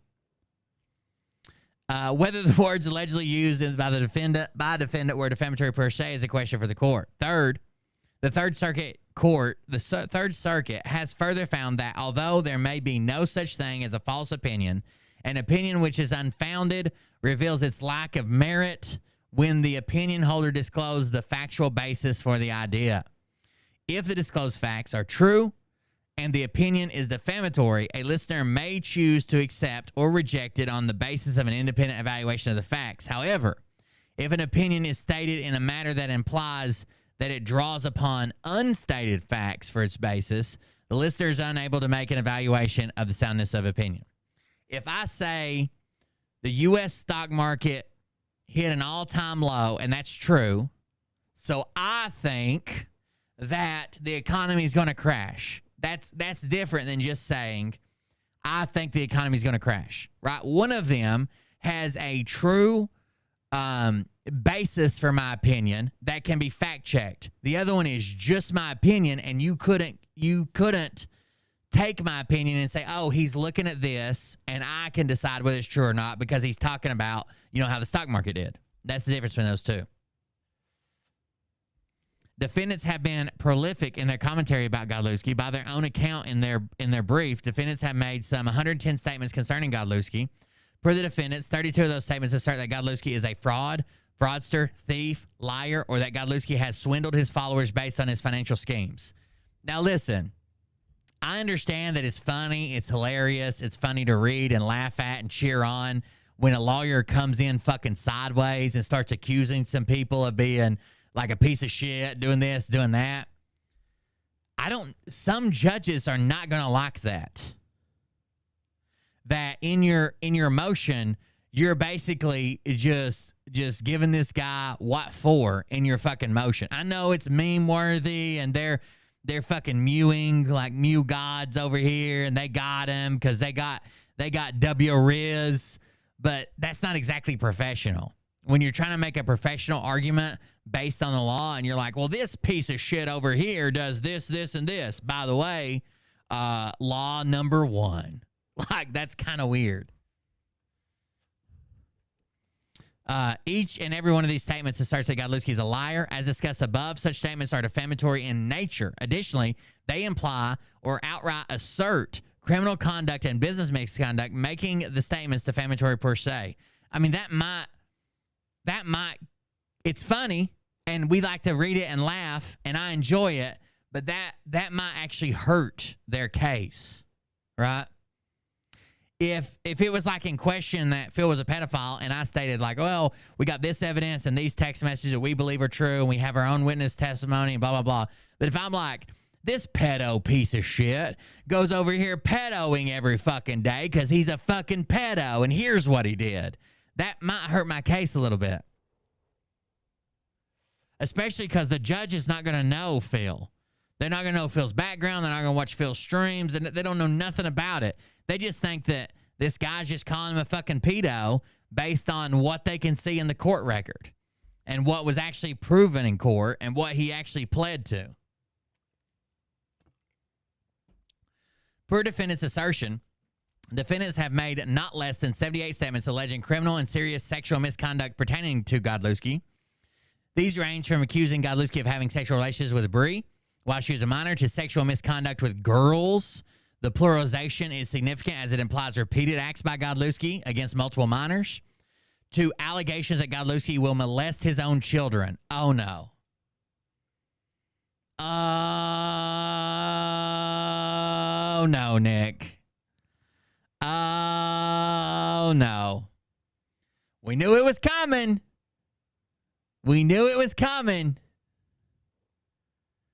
Nick Alvear accused Phil of being of the mindset that he would molest his own children if given the chance.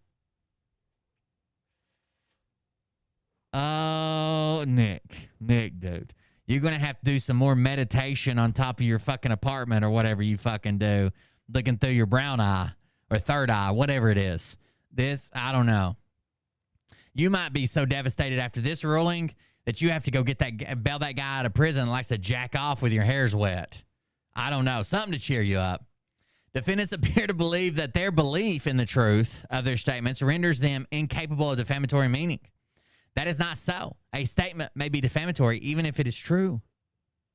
Truth as a defense renders the statement non-actionable. However, at the pleading stage, the court must accept as true Godlewski's assertion that the statements are false. Oh, no. So even if these things were true, Nick's lawyers are making a claim that because they're true, they can't be defamatory. But even if they were true, at this stage in the case, they have to accept that Phil's telling the truth, not Nick. They have to accept everything that Phil's lawyers say as true for these rulings now. Even though later, Nick might come out and have some damning evidence that proves that everything's true, and that's a good defense, but not right now. At the pleading stage, it doesn't matter. They have to take everything Phil's attorney says as truth. Not Nick's attorney, Phil's attorney. This is why, I don't know why Nick's bragging about how young his lawyers are. Young is not something you're typically looking for in a lawyer unless you're doing like a case on like fucking doxing or like memes or something that like you need a young guy to understand. But young, it doesn't seem to convey experience. But he keeps bragging about it. The defense of truth must wait to summary judgment or trial. So the truth is absolutely a defense for defamation, but not when we're trying to get the case started. We have to accept that Phil's telling the truth. Now, later on, if he wants a summary judgment, that truth could work. Or if he goes to trial, the truth could work, but not right now. Accordingly, the court should find that defendant's statements are defamatory in nature. Actual malice. It is well settled that a public official or figure must prove that the statements was made with actual malice. That is, with knowledge that it was false or reckless disregard whether it was false or not. Actual malice must be proven with clear and convincing evidence. Such proof must establish that the defendant realized that the statement was false or subjectively entertained serious doubt as to the truth of the statement. This is where even current videos of Nick saying, I probably would have done this different. I probably wouldn't have done it the same way. Yeah, I was probably too loud. Like these statements that Nick is still making on his streams are going to hurt him. Why would you have done it a different way? Why do you think you were being too loud? Why do you think you did it the wrong way? Why do you think you would have done it different now that you've been sued? Is it because you entertained some serious doubts as to the validity of your claims? Because that's what it sounds like. The term reckless disregard is not amenable to one infallible definition. It is a term which is understood by considering a variety of factors in the context of an actual case. Such factors may include whether the author published a statement in the face of verifiable denials and without further investigation or corroboration, and whether the allegations were clearly serious enough to warrant some attempt at substantiation. So were the allegations serious enough that you got to look at all the evidence, like Phil denies this, and this is the guilty plea colloquy, all that stuff. If I could turn back time. That's right. Evidence of unexplained distortion or the absence of any factual basis to explain and to support an accusation. Evidence of unexplained distortion or the absence of any factual basis to support an accusation. Clear departures from acceptable journalistic standards, procedures, including lack of adequate pre-publication procedures, the use of wholly speculative accusations and accusatory inferences, and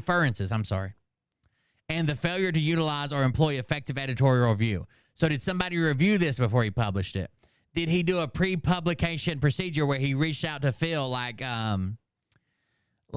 what's his name? Chris Kelly did. Chris Kelly wanted to get Phil's side of the story. Phil refused. He talked to his editor. His editor approved it. Additionally, the Supreme Court has specifically stated that the defendant in a defamatory action cannot ensure a favorable verdict by testifying that he published with belief that the statements were true. So the Supreme Court has stated that just because you believe it's true, that's not enough. Just believe, because I can believe that Atsuko is a Chinese government agent, but that's not enough, right? I have to have all the evidence I have, like she can log into anybody's TikTok account. She literally gave my kid the bird flu. Then she gave me ankle bird flu. Those are all Chinese things. She has a rice dungeon. Rather, the finder of fact must determine whether the publication was indeed made in good faith. In the case at bar, actual malice sufficient to state a cause of action may be inferred from a number of facts. First, defendants published their statements in the face of Godlewski's denials. So he denied it the whole time. They still published it. Defendants apparently made no attempt to seek cooperation from any person having direct knowledge of the alleged events. So they didn't get cooperation from Phil. They didn't get cooperation from Bree. Second, the defendants have gone to great lengths to find and publish numerous pleadings, exhibits, and orders from various courts involving Mr. Godlewski in order to substantiate the accusation that Godlewski had an illicit relationship with Bree. However, they have omitted to ever publish or even discuss the portions of the guilty plea colloquy, omitting recitation of facts, or the information which does not include any charge related to sexual conduct. So basically he's saying, look, they published every document that supports their claims, but the two documents that I say, look, it wasn't sexual, they never made a mention of it, they never published it, they never did anything. From this, the court may infer, for the purposes of deciding the 12B6 motion, that defendants entertained doubts as to the truth of their allegation. If defendants did not, they would have published the missing information. Beyond the statements regarding Bree, defendants move rapidly into wholly speculative allegations that are unsupported by fact. Examples of these are statements that Godlewski would molest his own Oh, no. Oh, no, Nick! No, bro! We're going to have to get him a sale by fucking Nicky Rackets down there in fucking Florida. Minnesota? Where the fuck is Nicky Rackets in Minnesota? That Godlewski molests or has molested other children. No, Nick. No! You wouldn't say something like, Phil donated to a newborn premature baby's medical GoFundMe as a deposit to fuck that kid in 3 or 4 years, would you? You wouldn't say something like that. This is going to get the judge's attention. The fact that there is zero evidence that supports that Phil would ever do anything to his own children. This is, first of all, it's years ago, and it was with a female that was, almost 16, which is the legal age in fucking Pennsylvania. I'm not making excuses for him, but that doesn't relate to Phil molesting his children that are much younger, that are boys, that his own family. This is just a wild claim. And that Godlewski participates in child sex trafficking rings. Oh, no. Oh, no. See FAC, the First Amendment complaint, Exhibit K at 22, 24, 44, 46, and 47. FAC Exhibit L at 30 and 48. Defendants have, in their statements today, offered absolutely no factual justification for these extremely serious allegations. Again, Nick could have published just the thing, just the video, and shut the fuck up, but he couldn't. Him and fucking Dr. Zipper Service and the 50-year-old rapper, they had to make parodies. They had to claim Phil would fuck his own kids. That's why he didn't have cousins. They went way too far, dude. Finally, defendants, imagine someone gets pulled over for a DUI, and let's say that somehow they get out of the DUI, right? They end up dropping it to something else, and they don't have to, points on their license. They don't suspend them, all that. So you come out and say this person got a DUI because they were drunk driving, and I bet you they get their kids drunk and fuck them. Like, that's a stretch, right?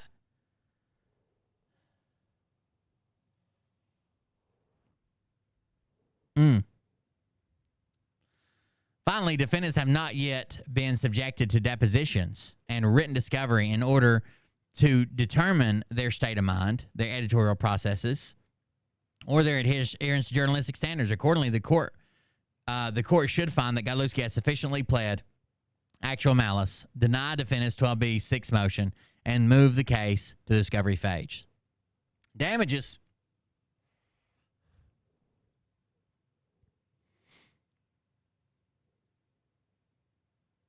Under Pennsylvania law, the term special harm, as used in the statute, has been interpreted to mean general damages, which are proven upon showing of actual harm. Actual harm includes impairment of reputation and standing in the community, personal humiliation and mental anguish and suffering. Further, as used in Section 569 of the restatement, the special harm that a liable plaintiff need not show is actually special damages. Special damages are economic harm and pecuniary loss. Under this rubric, in order to satisfy the special harm element of a defamation claim, a liable plaintiff need only show actual harm to establish damages, general damages. A liable plaintiff need not show special damages to satisfy the statutory burden of proving special harm. As a further note, the showing is not necessary in a case proceeding under a theory of defamation per se. Godlewski has pled his humiliation and emotional distress. Additionally, Godlewski has asserted general loss of reputation and loss of earnings. Should the court require it, Godlewski could easily amend his pleading to include the economic losses set forth in his affidavit. See Exhibit 1. For these reasons, the court should deny defendant's motion to dismiss defamation and false lie invasion of privacy claims. 4, the court should not dismiss plaintiff's cause of action for intentional infliction of emotional distress for failure to state a claim upon which relief may be granted. Godlewski does not disagree with the general standards for intentional infliction of emotional distress, IIED, set forth by defendants at pages 25 and 26 of their brief. However, Godlewski asserts that defendant's conduct in this matter is sufficiently outrageous to give rise to a cause of action for intentional infliction of emotional distress. Of the cases cited by defendants, the closest one to this case in terms of factual and legal issues is Cheney versus Daily New LP. In Cheney, the Daily News ran an article concerning a sex scandal in Philadelphia Fire Department. The article asserted that an unnamed firefighters were accused of having sex with a paramedic on duty. The article featured a photograph of Cheney in uniform and included a caption identifying Cheney. The Eastern District dismissed Cheney's IIED claim, writing, "Being falsely implicated in lewd or lascivious conduct is unfair and unfortunate and sometimes defamatory, but not extreme and outrageous. The present case is readily distinguishable. The article in Cheney implies that the participants in the alleged sexual act were all employees of the fire department and therefore adults. Additionally, the Cheney article does not imply that the alleged sexual acts were criminal only that they occurred on and off department time. In this matter, defendants assert that Godlewski had criminal sex with a minor, participates in child sex trafficking, and that Godlewski will molest his own. No, Nick! No, dude! This is going to haunt him. This is going to haunt him. He should have never said this shit. He should have never said this shit about his own kids. As soon as he said this, I brought this up and said, you're done. It's it. You can't, first of all, he does have custody. That's a lie right from the bat and easily verifiable. Second, you can't say he's going to molest his own children. These allegations are no mere lewd or lascivious conduct. Rather, they strike at the heart of Godlewski's family relationships and, by virtue of their criminal nature, bring extreme shame to Godlewski. Additionally, Godlewski has pled that defendants have gone to extreme lengths to target Godlewski in his home area by taking out highway billboards. Oh, no. Oliver's mom. Electronic billboards in the Avaca airport. Oliver's mom. Had a plane tow a banner. Oliver's mom. And engaged in a leaflet campaign. Oliver's mom and her friend. All of these acts were specifically and deliberately calculated to humiliate Godlewski in his own community. Taken together, these acts represent outrageous conduct sufficient to support a cause of action for IIED. Look, you can't tell me that it isn't a whole nother level. Let's say today that I accuse Legend of being a pedophile, right? Legend is a pedophile and she just does pedophile things. That is a level where she could sue me, where she could pursue it, where she could try to get me in trouble and get the show shut down or get it taken down. It is a whole nother level to find out where she lives, buy billboards, a plane banner, and distribute leaflets to her neighbors claiming that she's a pedophile. That's a whole nother level, and that has got to be. That has to be outrageous conduct. No? 5, the court should not dismiss plaintiff's causes of actions for tortious interference with contracts, prospective contacts, and business relationships. Godlewski does not quarrel. You want to wrestle? Godlewski does not quarrel with defendants' assertion that the standard articulated in Acumed, LLC, and Advanced Surgical Services, Incorporated, governs Godlewski's tortious interference claims. With respect to these claims, Godlewski asserts that he has adequately pled the existence of contractual relations and legal damage. Should the court view the matter otherwise, Godlewski would seek to leave to file a second amended complaint setting forth the material contained in his affidavit at Exhibit 1 concerning Godlewski's relationship with Goldco and the losses Goldco has suffered as a result of Alvear's conduct. Uh-oh.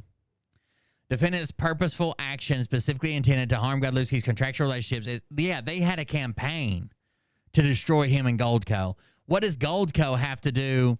If you really thought the guy was a pedophile, what does elderly people investing in gold have to do with that? You wanted to destroy his income.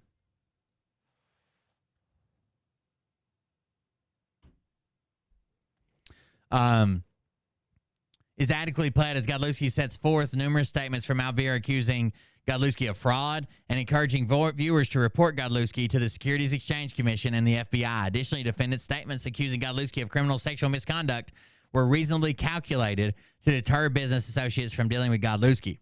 Defendants assert that their speech is protected by the First Amendment and that they may not be held liable for the Pennsylvania tortious interference claim as a result. The Supreme Court has found that the free speech clause can serve as a defense in state tort suits, can being the heavily implied word there. Whether the First Amendment prohibits holding a defendant liable for its speech turns largely on whether that speech is of public or private concern, as determined by all circumstances of the case. Speech deals with matters of public concern when it can be fairly considered as relating to any matter of political, social, or other concern to the community. Godlewski concedes that much of the defendant's speech was about matters of public concern to the extent that it relates to Godlewski's criminal prosecutions. These matters were certainly covered by the press, and information about them is readily available to the public. Similarly, allegations concerning Godlewski's business dealings are likely to be matters of public concern given the large number of individuals involved. However, defendants' attacks turn distinctly personal when defendants assert that Godlewski will abuse his... No! Nick! No!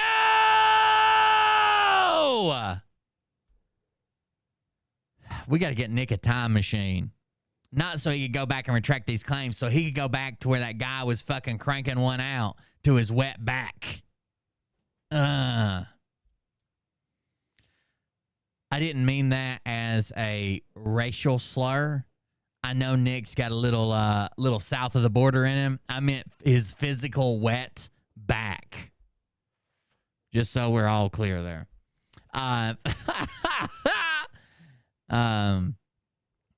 Godlewski will abuse his own children. There is no public record on this matter. Similarly, defendants are entitled without factual basis to make the accusation that Godlewski has or will molest his own children. No, Nick! Damn it!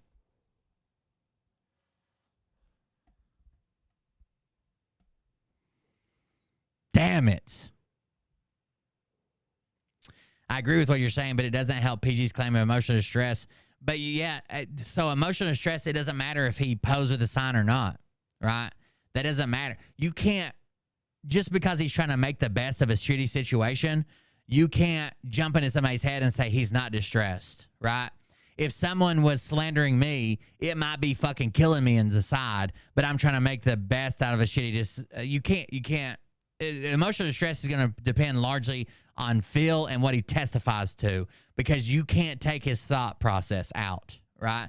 So if I'm trying to make the best of a situation, like let's say I get pulled over and harassed by the cops, and then I make a joke like, I bet the cops will be there before I am, like when I'm going somewhere next week. You can't say I'm not distressed because I'm trying to make the best of a bad situation.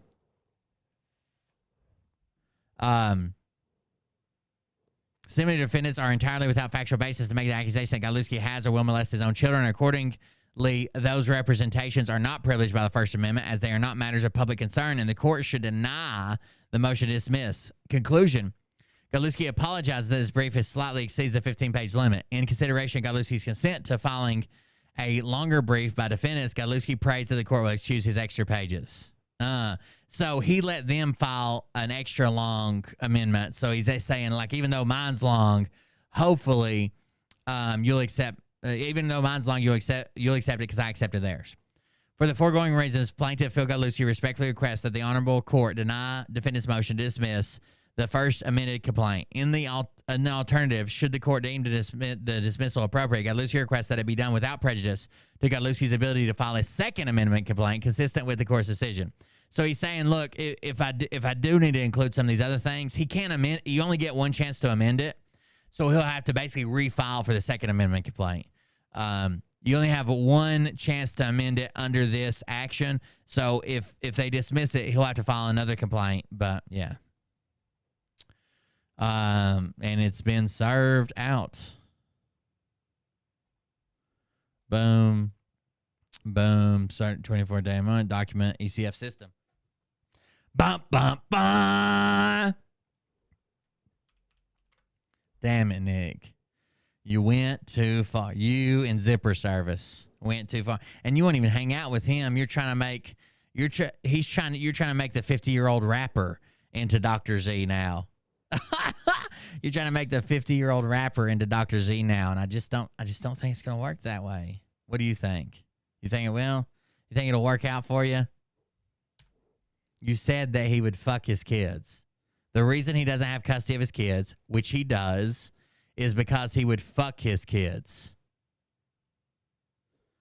That don't seem like something you can just backtrack and be like, oh, well, other people told me that.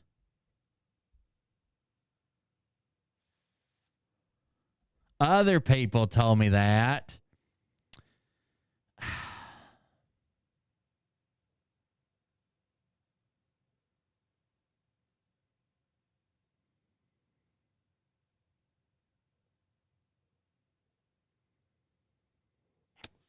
Pretty wild, guys. Pretty fucking wild.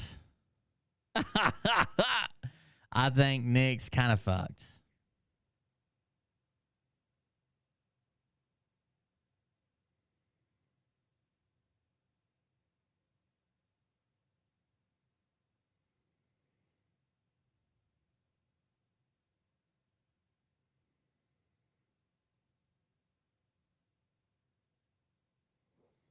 Hold on just a second. Let me look at something. I want to watch something funny. That's Phil, everybody. Hope you enjoyed it. Pieces of shit.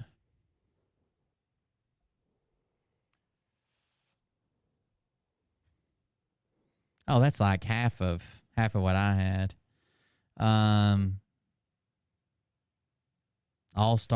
Disney's All-Star Sports Resort. What's that one? I'm trying to see how much. So my sister, my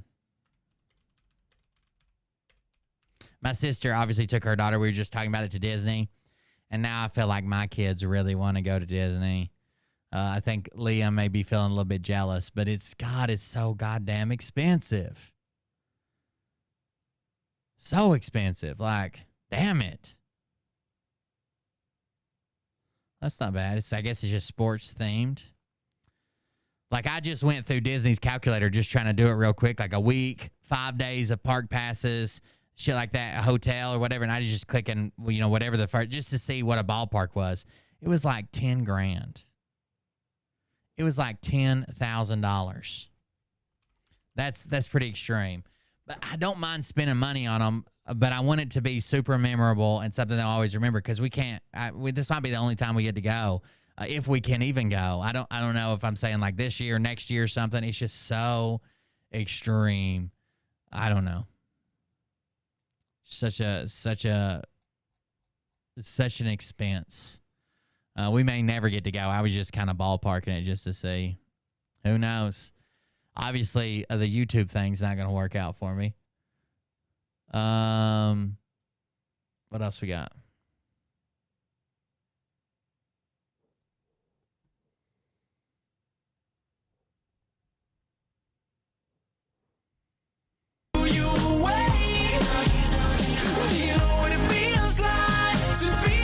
What the fuck is this? Order placed. A 25-inch Carlos Hispanic dad businessman full body. And it says, stay tuned in for another battle or live with Scott. So she bought a puppet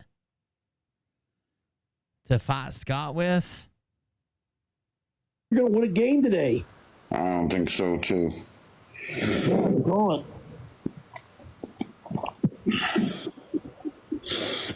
I don't think so, too. Yeah, you did. Did you? Micros are activated.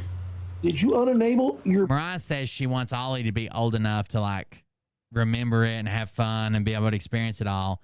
I mean, Ollie's what, getting to 7, 8 years old. Maybe he needs to be a little bit older. I don't know. I enable. They are activated. You better activate them. Looks like. Take who to the mountains? I live in the mountains. Freaking asleep. Thank you, dog. Thank you, Muffin. They're probably not going to want to go to the Appalachian Mountains. That's where we live. We win this. It's a clean sweep. You normally win at least a game. Thank you, Chris. No, I haven't. None lost. Also, guys, if you have Christine, you doing okay? prayer requests, let me know. Christina, you doing okay? Christina, you doing okay? Drake. Kim I like Cuckage. Drake over Kendrick. All day, every day. Atsuko came here all the way from China, and she wasn't even impressed. So I don't know that it's gonna be that big a deal for most people. If I can't impress the Chinese, I don't know who I've got. Oh my God, I cannot watch this. Dog walking, and I'm with Scott's dog walking, and I need some business. So if anybody, I don't know how old he is there, how old this video is, but he has his top teeth. is looking for their dog walks, and touch me at Scott's. Kim just does meltdowns. At Swagers 8600 and iCloud. Is that a piece of cheese on his shirt? Is that why he's licking so much? Is he looking for this piece of Mexican blend Kraft cheese that landed on his collar? That's a piece of cheese, dude. Is he eating a Taco Bell taco? That's the first I've ever seen. I've watched this video 100 times. This motherfucker got some Taco Bell taco cheese there. .com. Just Send me something. Thanks. Bye. I'm with Scott. I can't believe I've never seen that before. The Wolfman Wolf Pack. Scott made $300 in the last 3 rounds of this battle with Kermit. Oh, there is a good battle in here. It's kind of long, but we might watch it. We've also got some Derek Johnson. I don't know if I do Derek Johnson today or not. It's already 1 o'clock. We got some Derek Johnson to do. Oh, there. Scott posted it as well. I'll take off my What's going on, you guys? What's happening? How you doing? Good. I'm doing all right. I do got a girlfriend. I'm not single. Her name is Christina. Oh. She's my ward. I would never break up with her. She's your what? She's my ward. I would never break up with her. Even she's my ward. I would never break up with her. She's my ward. I would never break up with her. Even she's my ward. I would never break up with her. Even when I say she's my ward, I would never break up with her. Even when she's my ward, I would never break up with her. Even when I say on here, she's my ward, I would never break up with her. Even when I say on here, she's my ward, I would never break up with her. Even when I say she's my ward, I would never break up with her. Taking the Kraft Mexican blend off my plate, throwing it away. You got that once used Scott cheese. It sounds like he's trying to say she's my world, but it's not working. Even what I say on here is not true. Say I'm single, no. She's helping me control my anger. No. Even when I freak out, call her a dumb bitch, say that her titties are stupid and they look like shit and they're lopsided and she's a fucking cunt and she should go fuck her dad and that I'm never talking to her again. She's my world. Okay. She's my world. She's my world. She's my world. That's what a good girlfriend would do, you know? Help out their boyfriend. And I love her to death. And one day, I want to marry her, you know? They've never even met. She's really They've never even met in person. nice, you know? Loving. And all in all, a great gal. So that's why I love her to death. So. She's my world. She's my world. She's my lord. She's my lord. And one more. Green needle. There Brain might be a wave. rumor saying that Clement said who I battle. Nah, he's very much alive. And one more thing. There might be a rumor saying that Clement said who I battle. Nah, he's very much alive. That rumor's not true. So, whatever you believe in, whoever you heard that from, don't believe him. Just heard Well, y'all the Made a news power tech shot. about Kermit. What's going on, you guys? OMG. May I'm he doing all right. rip. I do got a girlfriend. I'm not single. Her name is Christina. She's my My wife. good deed for the day. I have seen somebody Get your balls do in there. this filter, but they did not do. Seems pretty fucking simple, bro. They did what so with my favorite color, red, but no. It seems pretty fucking simple.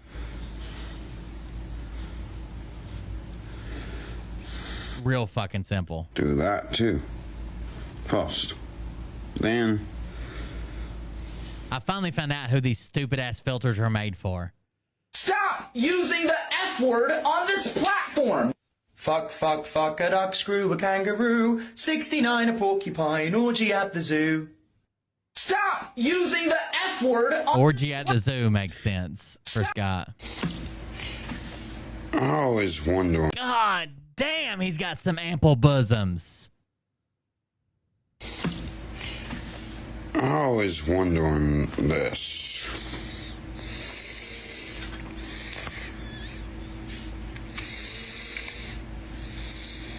Oh no.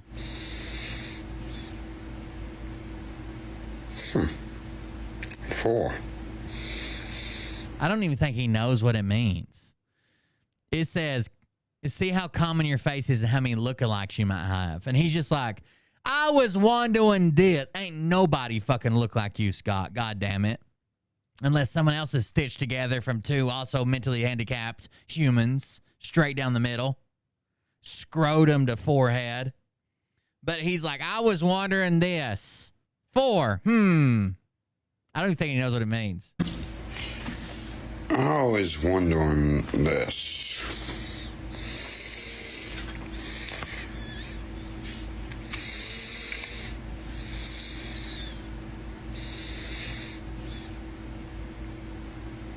Hmm.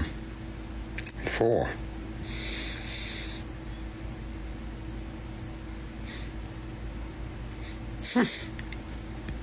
Damn.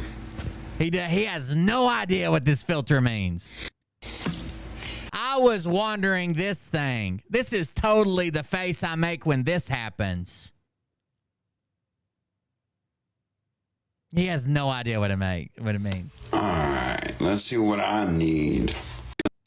All right, let's see what I need right now. God, Mark's on here saying, was there a bath option? Heck, I'll take it. Let's try it again. See what the next one is. Love again. One more time. I'm doing this to see what I can get. What all I can get. Yeah, that's kind of the point of it. Chill pill. Ain't that the damn truth? You must be stressed out from your hard day of breathing. I need a chill pill. His shoulder started his earlobe. Guys, I need a chill pill. Christina's my ward. Christina's my ward. And I need chill. That's why I love her to death. One day I'll play Melly Ho. She can sit up on this hump like a pellet.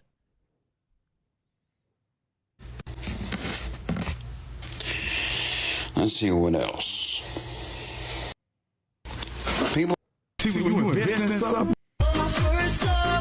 See when you investing in something, and you hustle and you work for something, you got a different type of attachment to it. You gonna have a cold day in hell, somebody try to take this from you. We live by this, we die by this. We don't surrender, we don't retreat. Every man must search his own soul. I listen to that quote every morning. I wanna get mine out of mud.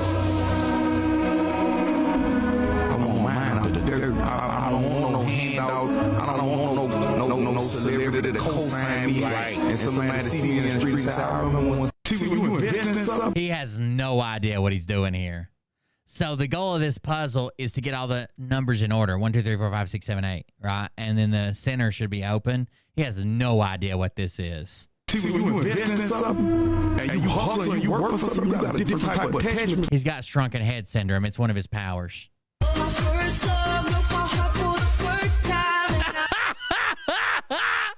Talk about nightmare fuel.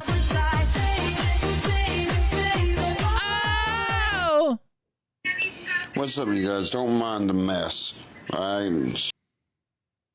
Is that a bowl with a charger in it? Do you have an electronic bowl, Scott? Don't mind the mess. Just a bunch of Magnum condom wrappers all over the place. So, I came make him this feel. Got the scrolling ring. You can press one. You can press it once.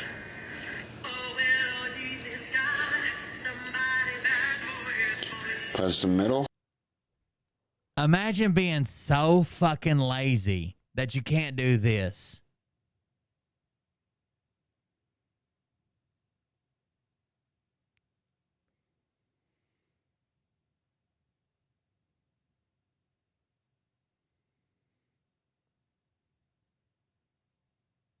Got the squoing wing.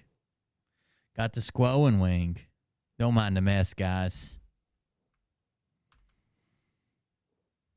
That is a styrofoam bowl with a charger in it. You guys don't mind the mess.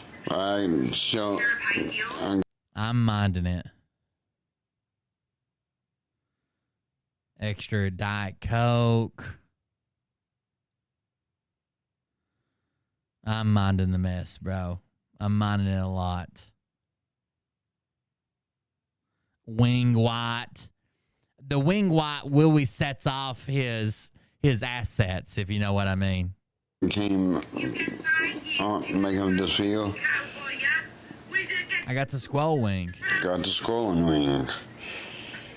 You can press one. Alright.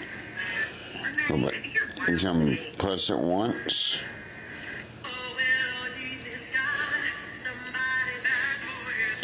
Press the middle and pause. Press again. Unpause. And also press the bottom twice. Goes over once. Hold on a minute. Oh, wings broke. Wings broke. Shut it down. Broke wing. Alright, press again. Goes.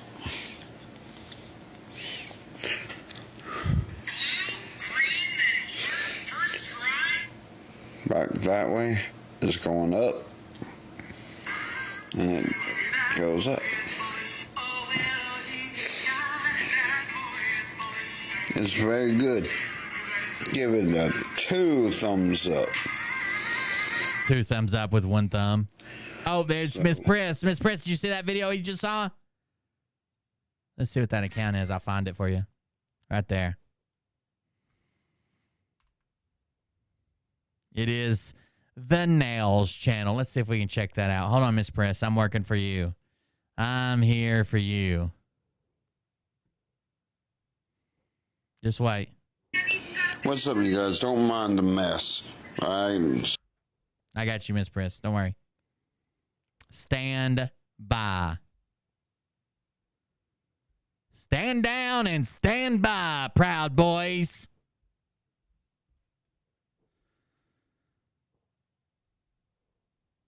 You guys don't know about Miss Precious fetish. If I wouldn't have done this, she'd have protested. That's not nail. That's not nail. What the fuck is that? He dropped some fucking goo gone on there and it shit dried up.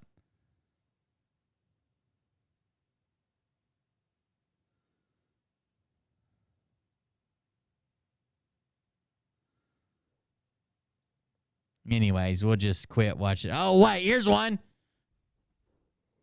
Oh, that's ingrown too. There's gonna be pus. There's gonna be pus, baby. Squeeze it over. I already see it coming. It's already popped. It's growing out their toe. It's growing out their toe. That's what the red's from. It's already punctured through their skin and out the other side.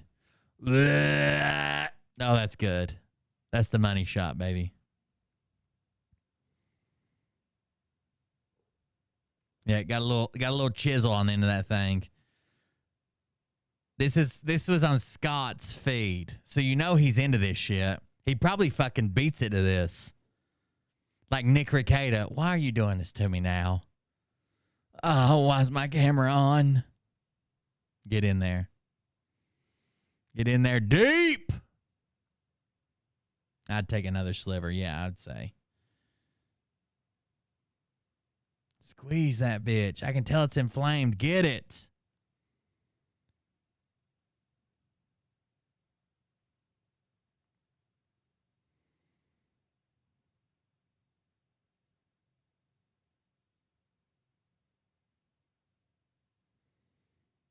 I get them sometimes because out of bad habit, like I'll chew on the corners of my finger and whatever, and they'll grow out, and I nail get too short and they'll grow out to the side, but never to this level. Jesus Christ. There's 3,000 PSI pressure on that motherfucker. That toe is about ready to explode. Ugh. Got him. What the fuck? That's toe meat.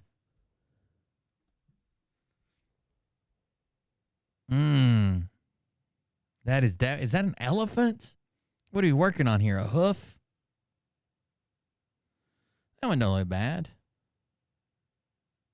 Don't worry, it'll get worse probably.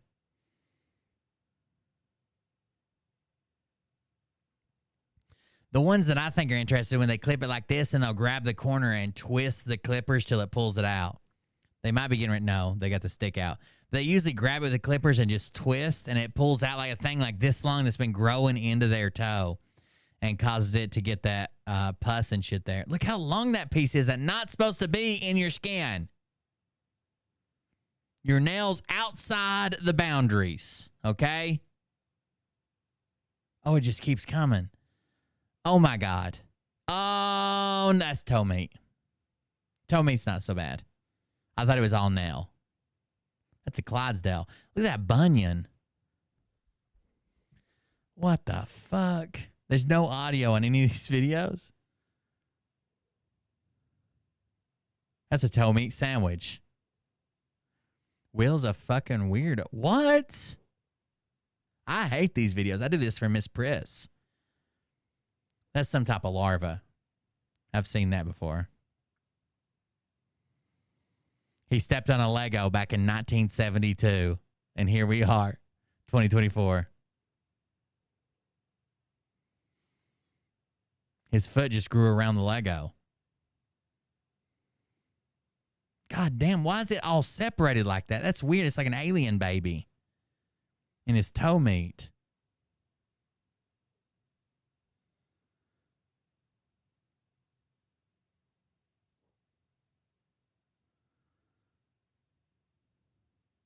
Because of the Scott cheese. You stopped eating nachos because of Scott cheese? Scott's got cheese all over the place. Everywhere. It's got its own little dent it was living in there. That's not great.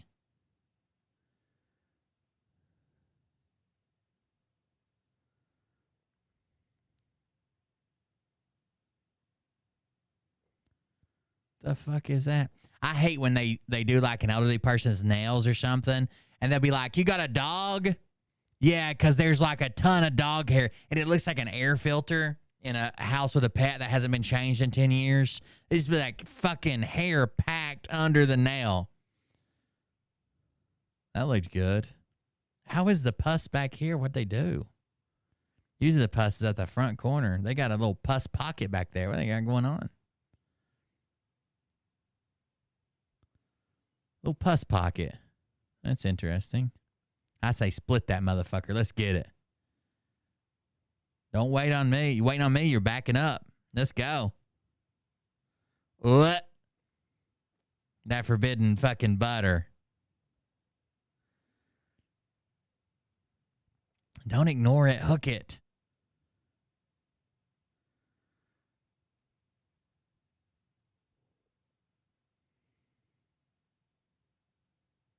Damn it.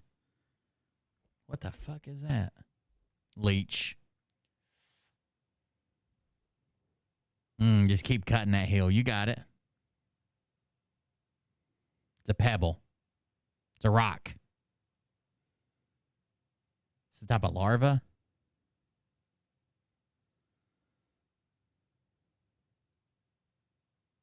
They're getting it out, whatever the fuck it is.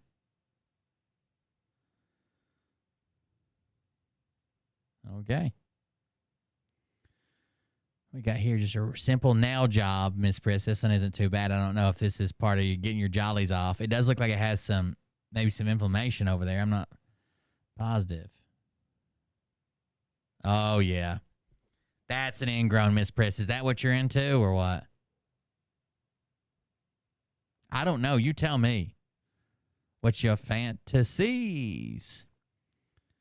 I wonder if they all smell bad. That's definitely a bot fly. 100%. 200%. I don't know. There you go. Just pop it out. We need sound effects. It's got... Oh, God! That's got peanut butter on it, dude. It's got nut butter. Show me the tit on an almond.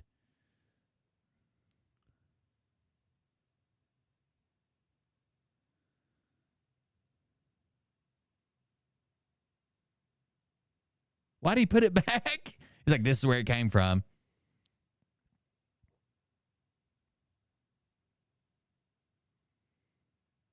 Miss Priss gets her jollies off with this type of content. This is what Yori does for a living.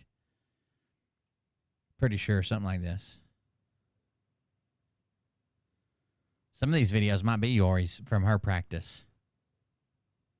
And Jessa is a burger flipper. How does your skin grow over your nail? That's what I want to know. What do you have to do? He had maggots, bled underneath his big toe, like 12 great big ones. What? How does skin grow over your toe nail? I don't understand that. Is your body taking that land back?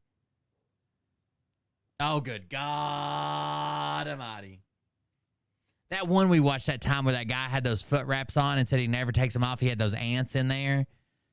Dude. That was wild. This is wild. Need a side grinder and a face shield, dude. No way. Look at that butter and those. That's a little cheese he's got under his toenails. Did you see that? That's nacho cheese.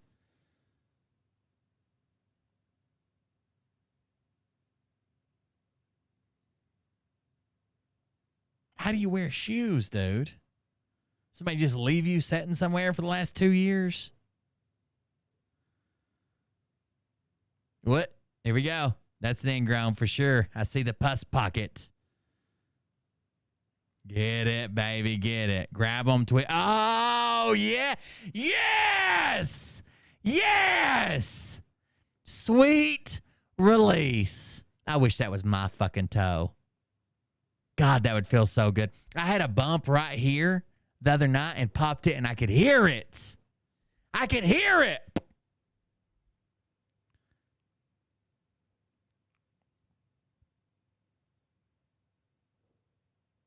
Oh, there's more. Oh, yes. Butter me up, baby. Whew. Did anybody else come in their pants already? Again, where's the skin coming from, bro? I have never, like, I've had my toenails fucking hit and smashed and lost a couple, ripped my pinky toenail off once by, like, catching on. I've never had skin grow over my nails. Yori, you see this a lot at your day job? Those are barnacles. He must be a sailor. What? What? What? What? She's sucking bugs off of him. What? It's moving. What? It's moving. It's moving.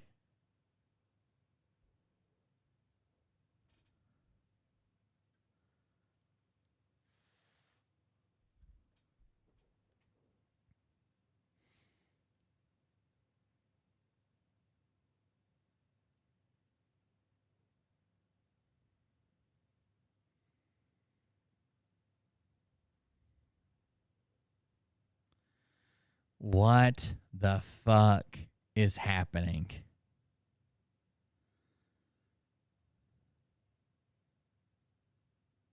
Someone said maybe the doctor used a magnet to detect skin tissue. Seems like something else is going on with how the person jerks their foot when even the doctor or nurse touches the toes. How did we get here?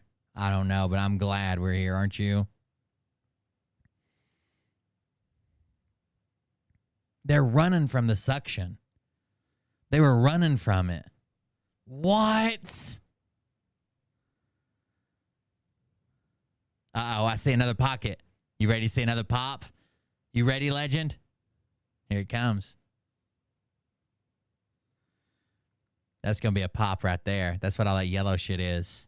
There's so much of it, it's coming through the skin yellow.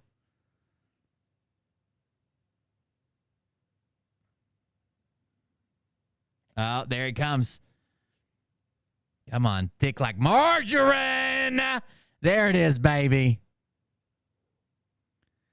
God, the pop is the shit.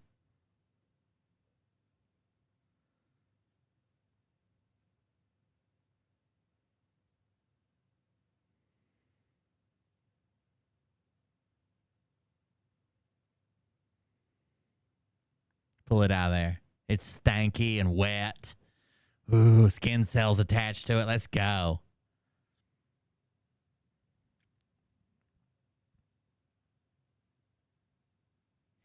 God, I saw the craziest zip video the other day. I wonder if I watched that on. I might go pull it up for you. I wonder if it's on here. I can't remember if it was on TikTok or if it was on. Was it on TikTok or was it on YouTube? It was just this guy. Oh my God, what is this? I literally cannot be. Oh, look at her trying to pop that motherfucker. And not only this is a weird angle. Getting these bumps, but like managing the flare up and the pain that comes along with this. So if you get That's pussy warts or something. What the fuck is that? Just like I do, I created a body bump oil specifically for bodies like ours. Don't oil it, kill it. But and plus you're showing some of your moose knuckle each It'll time. be available until next month on the 1st, so make sure you're following me for any updates. Love y'all. I literally cannot be the only one. Yeah, you're the only one. I've never gotten one of those. That's a goiter. What's popping? What's popping? Who you? Brand. Let's say pop it. Pop it, bitch. It's a blackhead. Pop it. He's not going to pop it. He's just going to show it to us. Yeah. There was a guy with one on his thigh that just kept popping. It was crazy. Like his girlfriend was recording. He was sitting there like in a pair of running shorts. He pulls his shorts up and it was like, ooh, did you see that? It's like a little worm. He pops it and it like shoots in his own face. It's got so much pressure behind it.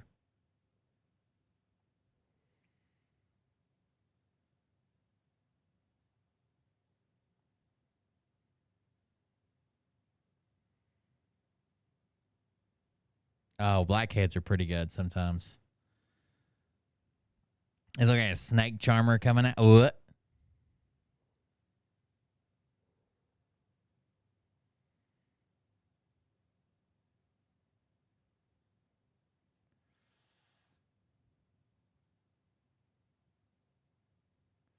That was a lot of back acne there. Oh, God. No gloves, no nothing. This is a horribly infected abscess, and it's actually a common location to get these behind the ear because there's a lot of oil glands there and also a lot of bacteria that builds up. It shouldn't be green. Not to touch these is because you can spread bacteria to that person, and they can also spread bacteria to you. Now, something like this needs to. Oh my God, I love. It'll be silent brain cell leaves. Oh, it's gonna come back. What's that the sign? Oh my gosh! It'll be silent brain cell leaves. Oh, it's gonna come back. How was that When it hiding comes in to there? these bumps or boils.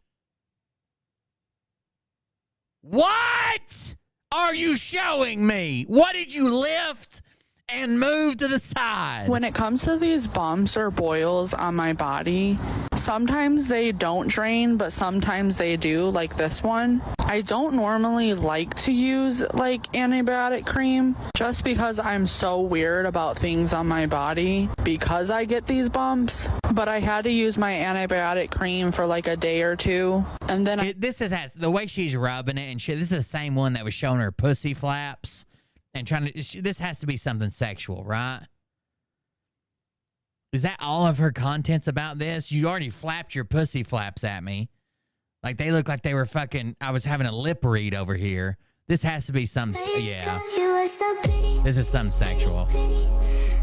Like disgusting sexual. Oh my God, why is it black? This is something sexual. I've been doing so good. This is something sexual, dude.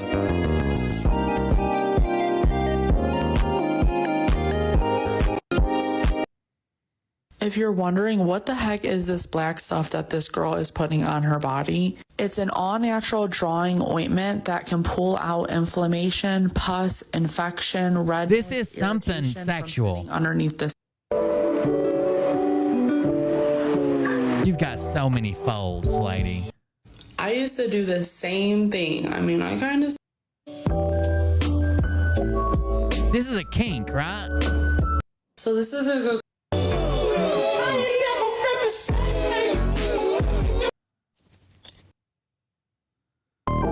She's selling her fucking zit lube.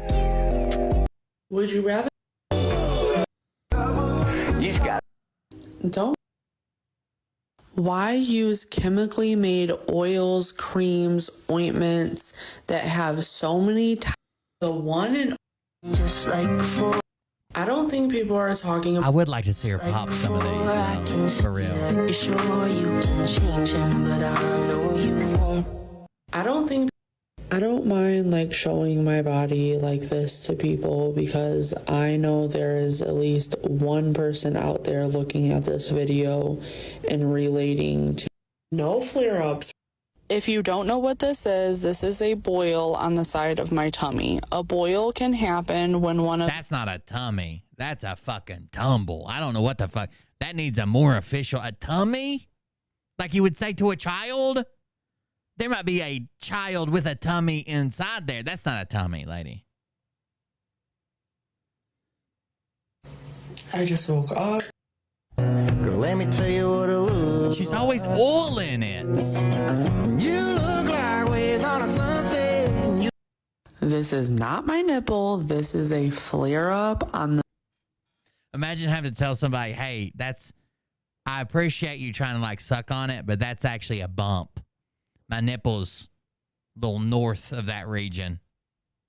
Little north of that. What you're sucking on is actually a flare-up of my titty warts. I appreciate it. I'm not lactating. That was completely something else. What is... I think she needs a fucking bath. Yeah, this is something sexual. Why does it look like it's been through a meat grinder, bro? What is this shit down here? It looks like the surface of Mars. I get this. This is a regular bump. What is going down here? Is she drag her ass like a dog across the carpet, but on asphalt?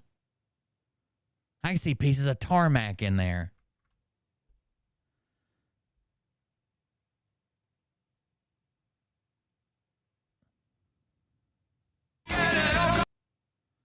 You can't convince me there isn't people masturbating to this. 100%. Yeah, hold your titty up and rub that black shit all over your bumps. Anyways, that was not what we were looking for. I don't know why you guys got me here. What's the matter? Hi, dermatologist here. He's trying to pop his pustule completely hands-free. And as much as I would love to see this thing just squirt out, this could be a sign, especially if these are recurrent, of staph bacteria actually colonizing the inside of the nose, which is something very common. This is something that you could get tested for and decolonized. Hi, dermatologist. Oh my God.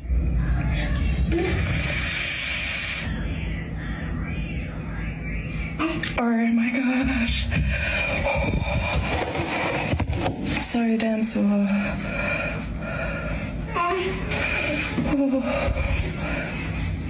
Yuck.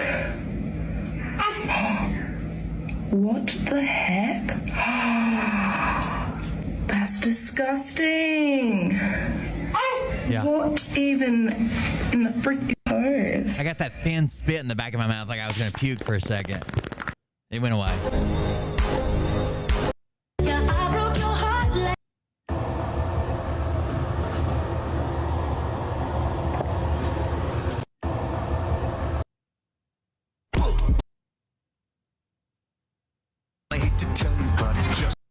Because I'm the moderator.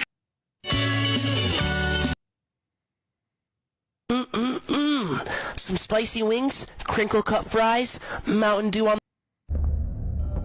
Damn. How big of a bitch am I that I move? The moment you were just too important. Nobody. That's how you look when Where are all the bumps at? I haven't showered for a month and this is what came off my body. Just kidding. I shower every day, but I haven't exfoliated for a month. If you have this, use that.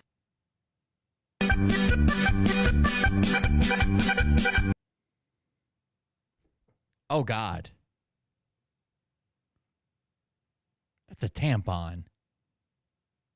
How do they get a tampon in there? I've seen that before. Whoop. Whoop. Whoa. Whoa, whoa, whoa, whoa, whoa.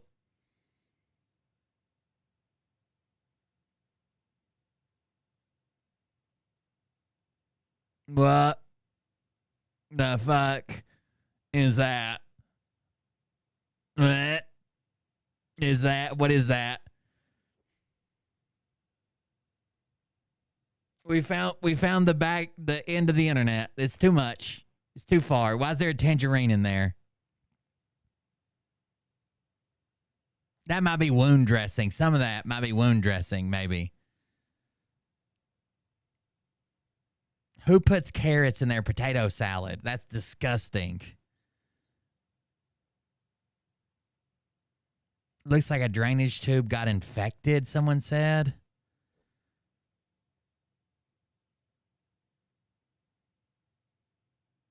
Oh my God, what is it? And why are they using toilet paper? This isn't professional medical. Why are they using toilet paper?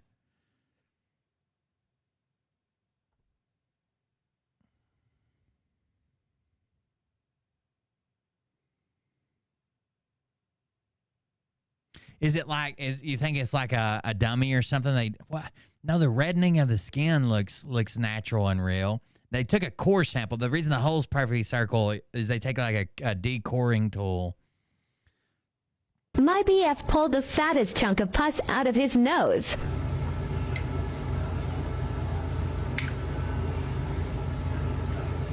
Oh my God. My BF pulled. I'd break up with him.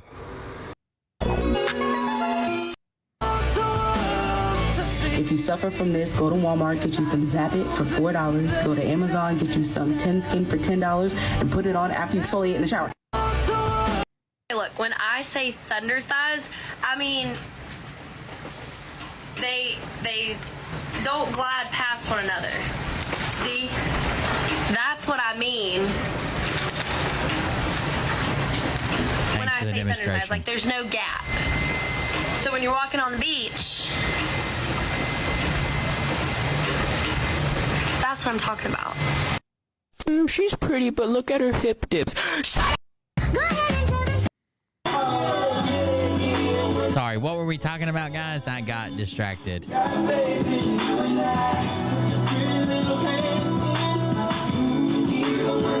the comments were making fun of her because her thighs weren't that big. She just has chub rub. Have you ever gotten a really painful pimple on your butt cheek? No fun. Jokes aside, that actually happens to a lot.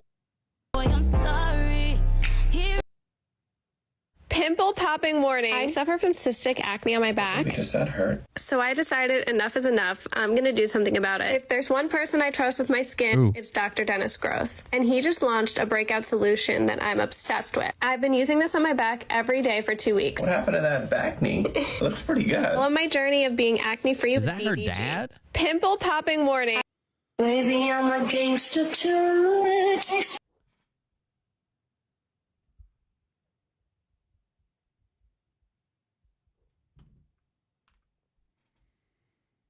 Okay, I'm going to be honest with you guys. I know what this part is, but I'm not sure I know what this part is.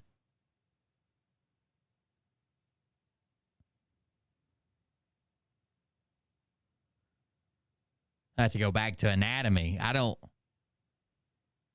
part looks extra, right? That's an extra part. I know what this part is, and I know what's supposed to be right here. That's an extra part. I'm jealous of you? Yes, you are. I have a swollen cyst on my legs that's so painful. I'll have it popped today.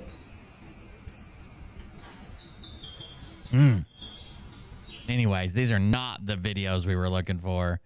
I was just looking for the guy that was running that popped the zit. Maybe it's on YouTube. It was a pretty good one.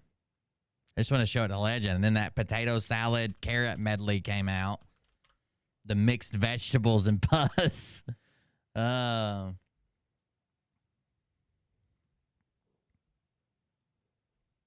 Maybe I saw it on YouTube Shorts.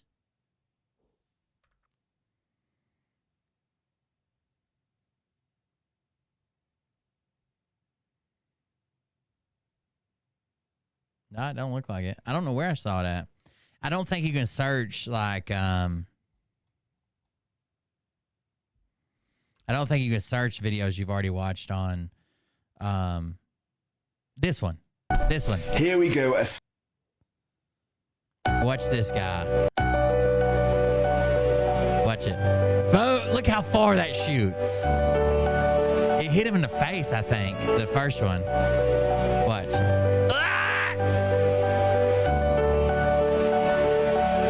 And it's this whole area. You can see where it's deformed. It's this whole thing. What's up, RB? That guy comes walking up. She's like, don't come over here. Don't come over here unless you want to get covered in this pus and shit. It's going everywhere. Yeah, I couldn't handle the music anymore. The dog's licking it up off the porch. He's like, that's protein. Watch. He has to put a ton of pressure behind it, but it starts fucking launching, dude. All right, so you get some to the top. Ah! Look at that. It's like a spaghetti machine.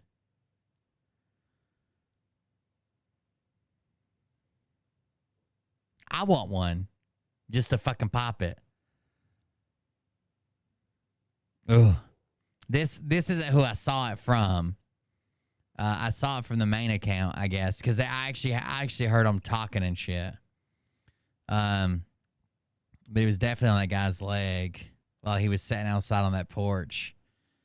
I wish I could fucking find just the video of them talking, because he actually pops it more. That was actually the short version of it. He pops it even more, and it just starts like piling up on his fucking leg. Shit's intense.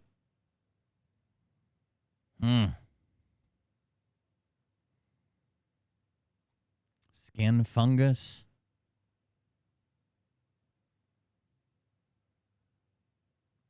God, that's herpes. Right?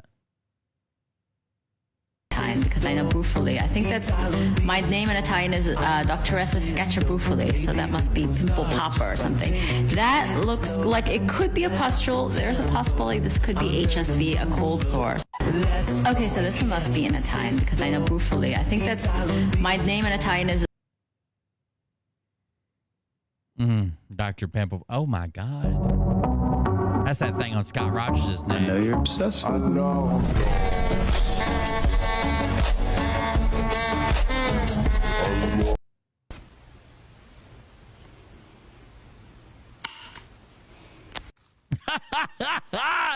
Hole punch it. Let's go see what I got in the garage. It's in the garage. I got a lot of craft supplies in here. Let's see.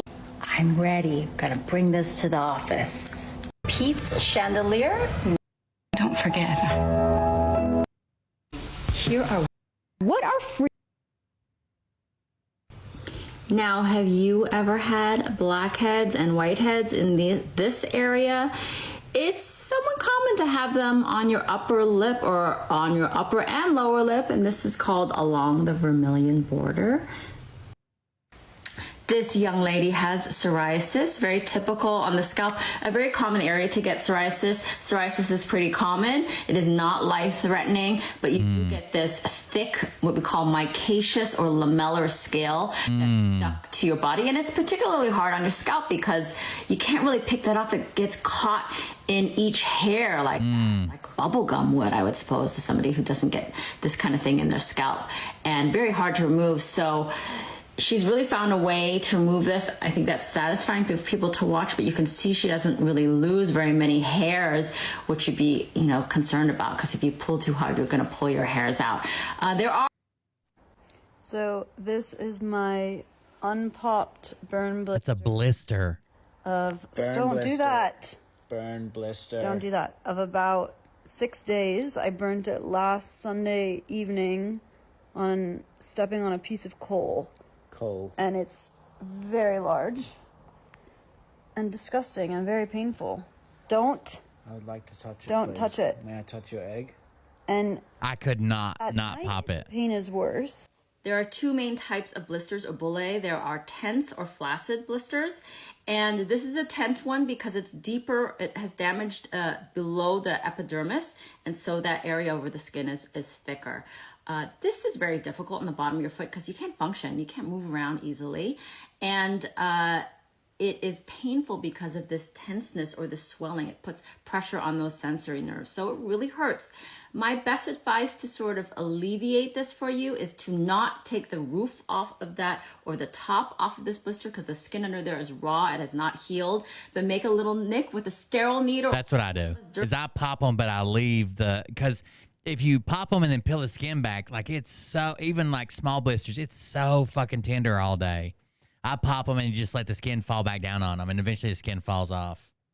Dermatologists do it for you. Squeeze out a lot of. So this young woman has a very painful bump that is oozing, that is liquefied and is oozing on the side of her face. I'm sure that is extremely painful.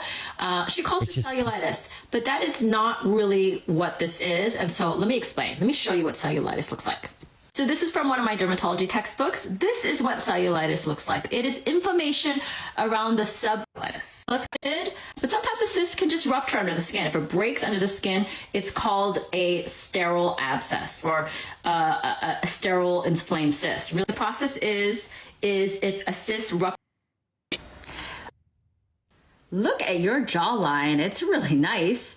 You had a cyst under your jaw, which is actually a pretty good place to have it. I was actually shocked when I saw that because I was like, why is it black?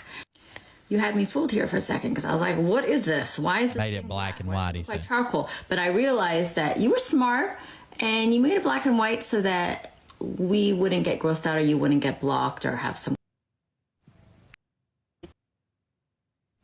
Okay. Is that original account there? I want to see what come out of it. What come out of his jaw?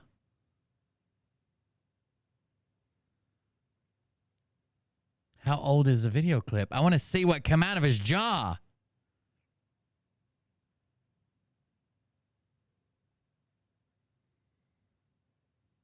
Cyst. Do you ever wish you were not famous and can live an ordinary life? 2 million views. All right, so we need to find the one with all the views. Why didn't he didn't pin it? Oh, 2.8 million. Maybe this is it. Okay, come with me to get the cyst from hell that has been occupying my face for 2.5 months drained. So, as you can see, I have a cyst the size of a golf ball on my jawline. Why don't you pop it yourself? Who's draining it for you? In a decent spot where you can't see as much, but it's just growing. It's been there for 2.5 months. We've tried antibiotics. We've tried cortisone shots. We've tried creams. And wellness here. Seems like he's very concerned with his face and getting a scar, I guess. It's just huge. So I'm gonna go get it accepted it, but no, I'm actually at war with this thing. So let's go get it drained and see if that fixes anything. Let's get this thing drained. His jaw muscles are intense, dude. He's had work done. Unfortunate update. She tried to drain it and nothing happened. She did inject with the cortisone shot to help it chill, but that means I'll be having out-of-pocket surgery next week because I have to go. Oh, so that wasn't even it? How old was that video? Let me click on it again, even though it's pinned. Okay, come with me to get. So it can't be. I want to see the it on, like, it popped it or whatever happened. Oh, he had surgery here. Come with me to get this cyst surgery day, you guys. I take about 15 to. It has not ruined my life, but I'm just for the past 3 months. This thing. Here we go. We did it. Like, I gave me the egg. Please comment down below, post the guidelines of TikTok moved, and now I'm gonna comment down below and I will post a video of it. But I don't know if like TikTok. I don't know the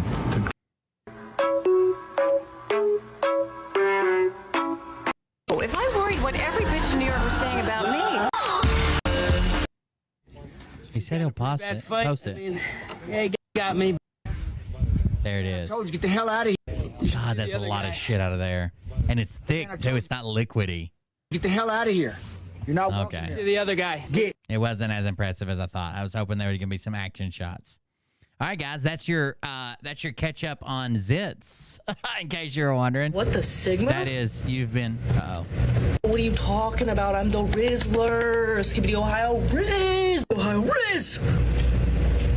Hey, watch this. Hey, Miss Soap. Yo, Miss H. Hey, watch this. Do you know what that means? Do you know what that means? Cap on God, bro. Why are you even talking to me? What the Sigma? You're built like a cockroach. That outfit goes crazy. Utah bitch ass. Bruh. What did you draw? Oh, Soleil, bestie. You ate down with that Soleil. Talking to me when your edges look like that is crazy. It's crazy. You're built like a box. You have no edges, no hairline, bro. Ask Miss Hope if she knows what yacht means. Oh, you ask her, no you. That's mewing. Hey, yo, you're so cool. Hey, yo. Miss H, watch this, Miss H, watch this. You do it. What the Sigma? What are you talking about? I'm the Rizzler. Skibbity Ohio Riz. This is how I torture my children in front of their friends. Hey, watch this. Hey, Miss Hope, I told them I was a grizzly bear the other day. Okay, today I'm going to be Let's see how many beers it takes for me to get drunk. Will I relapse if I start drinking these beers? What will happen if I end up drinking these? Am I going to hit a plug up? Am I going to just go on a bender? Am I not going to be able to stop? What happens when I drink these beers? Is that truly me relapsing? And what would that relapse look like? And I will tell you this is part of sobriety, is having the strength and willpower that I don't care to find out and I don't want to find out. I can tell you this, I can handle beer no problem. I don't drink it. I can put it in my hands. It doesn't trigger me. It doesn't make me want to drink. This wasn't my drink of choice. My drink of choice was vodka and tequila. So this right here doesn't actually bother me. But the thing I can tell you this is, the last relapse I had was off of a beer. And then the next thing I know, a week later, I was drinking a fifth of vodka. And then a week after that, I was already back onto doing Coke. And that is how my relapses worked. It wasn't just immediately onto a bender and I just couldn't stop. No, it was a slow progression that got me right back into addiction. And it just happened faster and faster every single time. I had Liam convinced. So Liam was enjoying going to my niece's softball games. And because there were like little girls there that were like hitting on him or whatever. He was enjoying going. So I had him convinced that I saw Lucy and she was on a voice chat, like a video chat with her team. Her whole team was talking about practice got canceled and her coaches were on it, which are Liam's teachers. And I jerked the phone away from him and said, "Hi, I'm Liam Bird's dad, and I'm the grizzly bear." And then I just handed it back to Lucy. He was so embarrassed. Like, I had to tell him it was a lie just so he would ride with my sister to go pick up Lucy from practice the next day.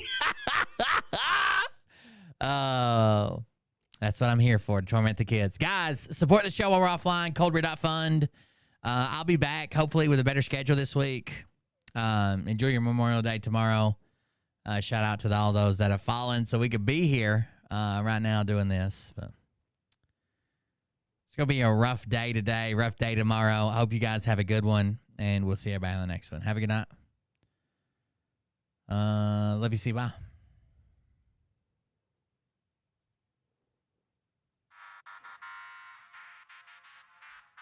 But I can tell you this about if this douchebag happens to see this particular show, you don't have the forking balls to call out the people on this planet by name and tell them exactly who they are and tell them the rest of the world who they are. You don't have the forking balls. You don't have the balls. Okay, Scott. Here we go, I think I started some shit. Listen off, it's about to get lit. Get the place in the best, you know that stage is set. You better buckle up, cause you ain't seen none yet. Here we go, I think I started some shit. Listen off, it's about to get lit. Get the place in the best, you know that stage is set.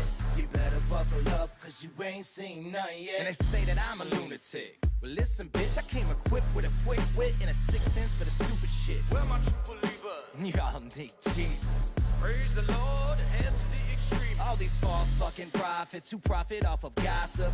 Worshipping drums, cocking, begging for a throat deposit. Swinging fucking meat hammers like fool in a thong. He's strapped to the shaft, beating his chest like he's King Kong. Starving for attention, I'ma make your gut burst. I'll be your Huckleberry, I can quench that thirst. Baby eating lizard people, alien sex. What's next? Trump in a dress, fucking Flynn on his desk. A retard in a vest, climbing up 5G towers. Cause you told him if he did, he'd get fucking superpowers. Here we go, I think I started some shit. Piss them off, it's about to get lit. Get the place in them bets, you know that stage is set. You better buckle up, cause you ain't seen See you guys. Here we go, I think I started some shit. Try to be in a better mood tomorrow. Get lit, get the place in them bets, you know that stage is set. You better buckle up, cause you ain't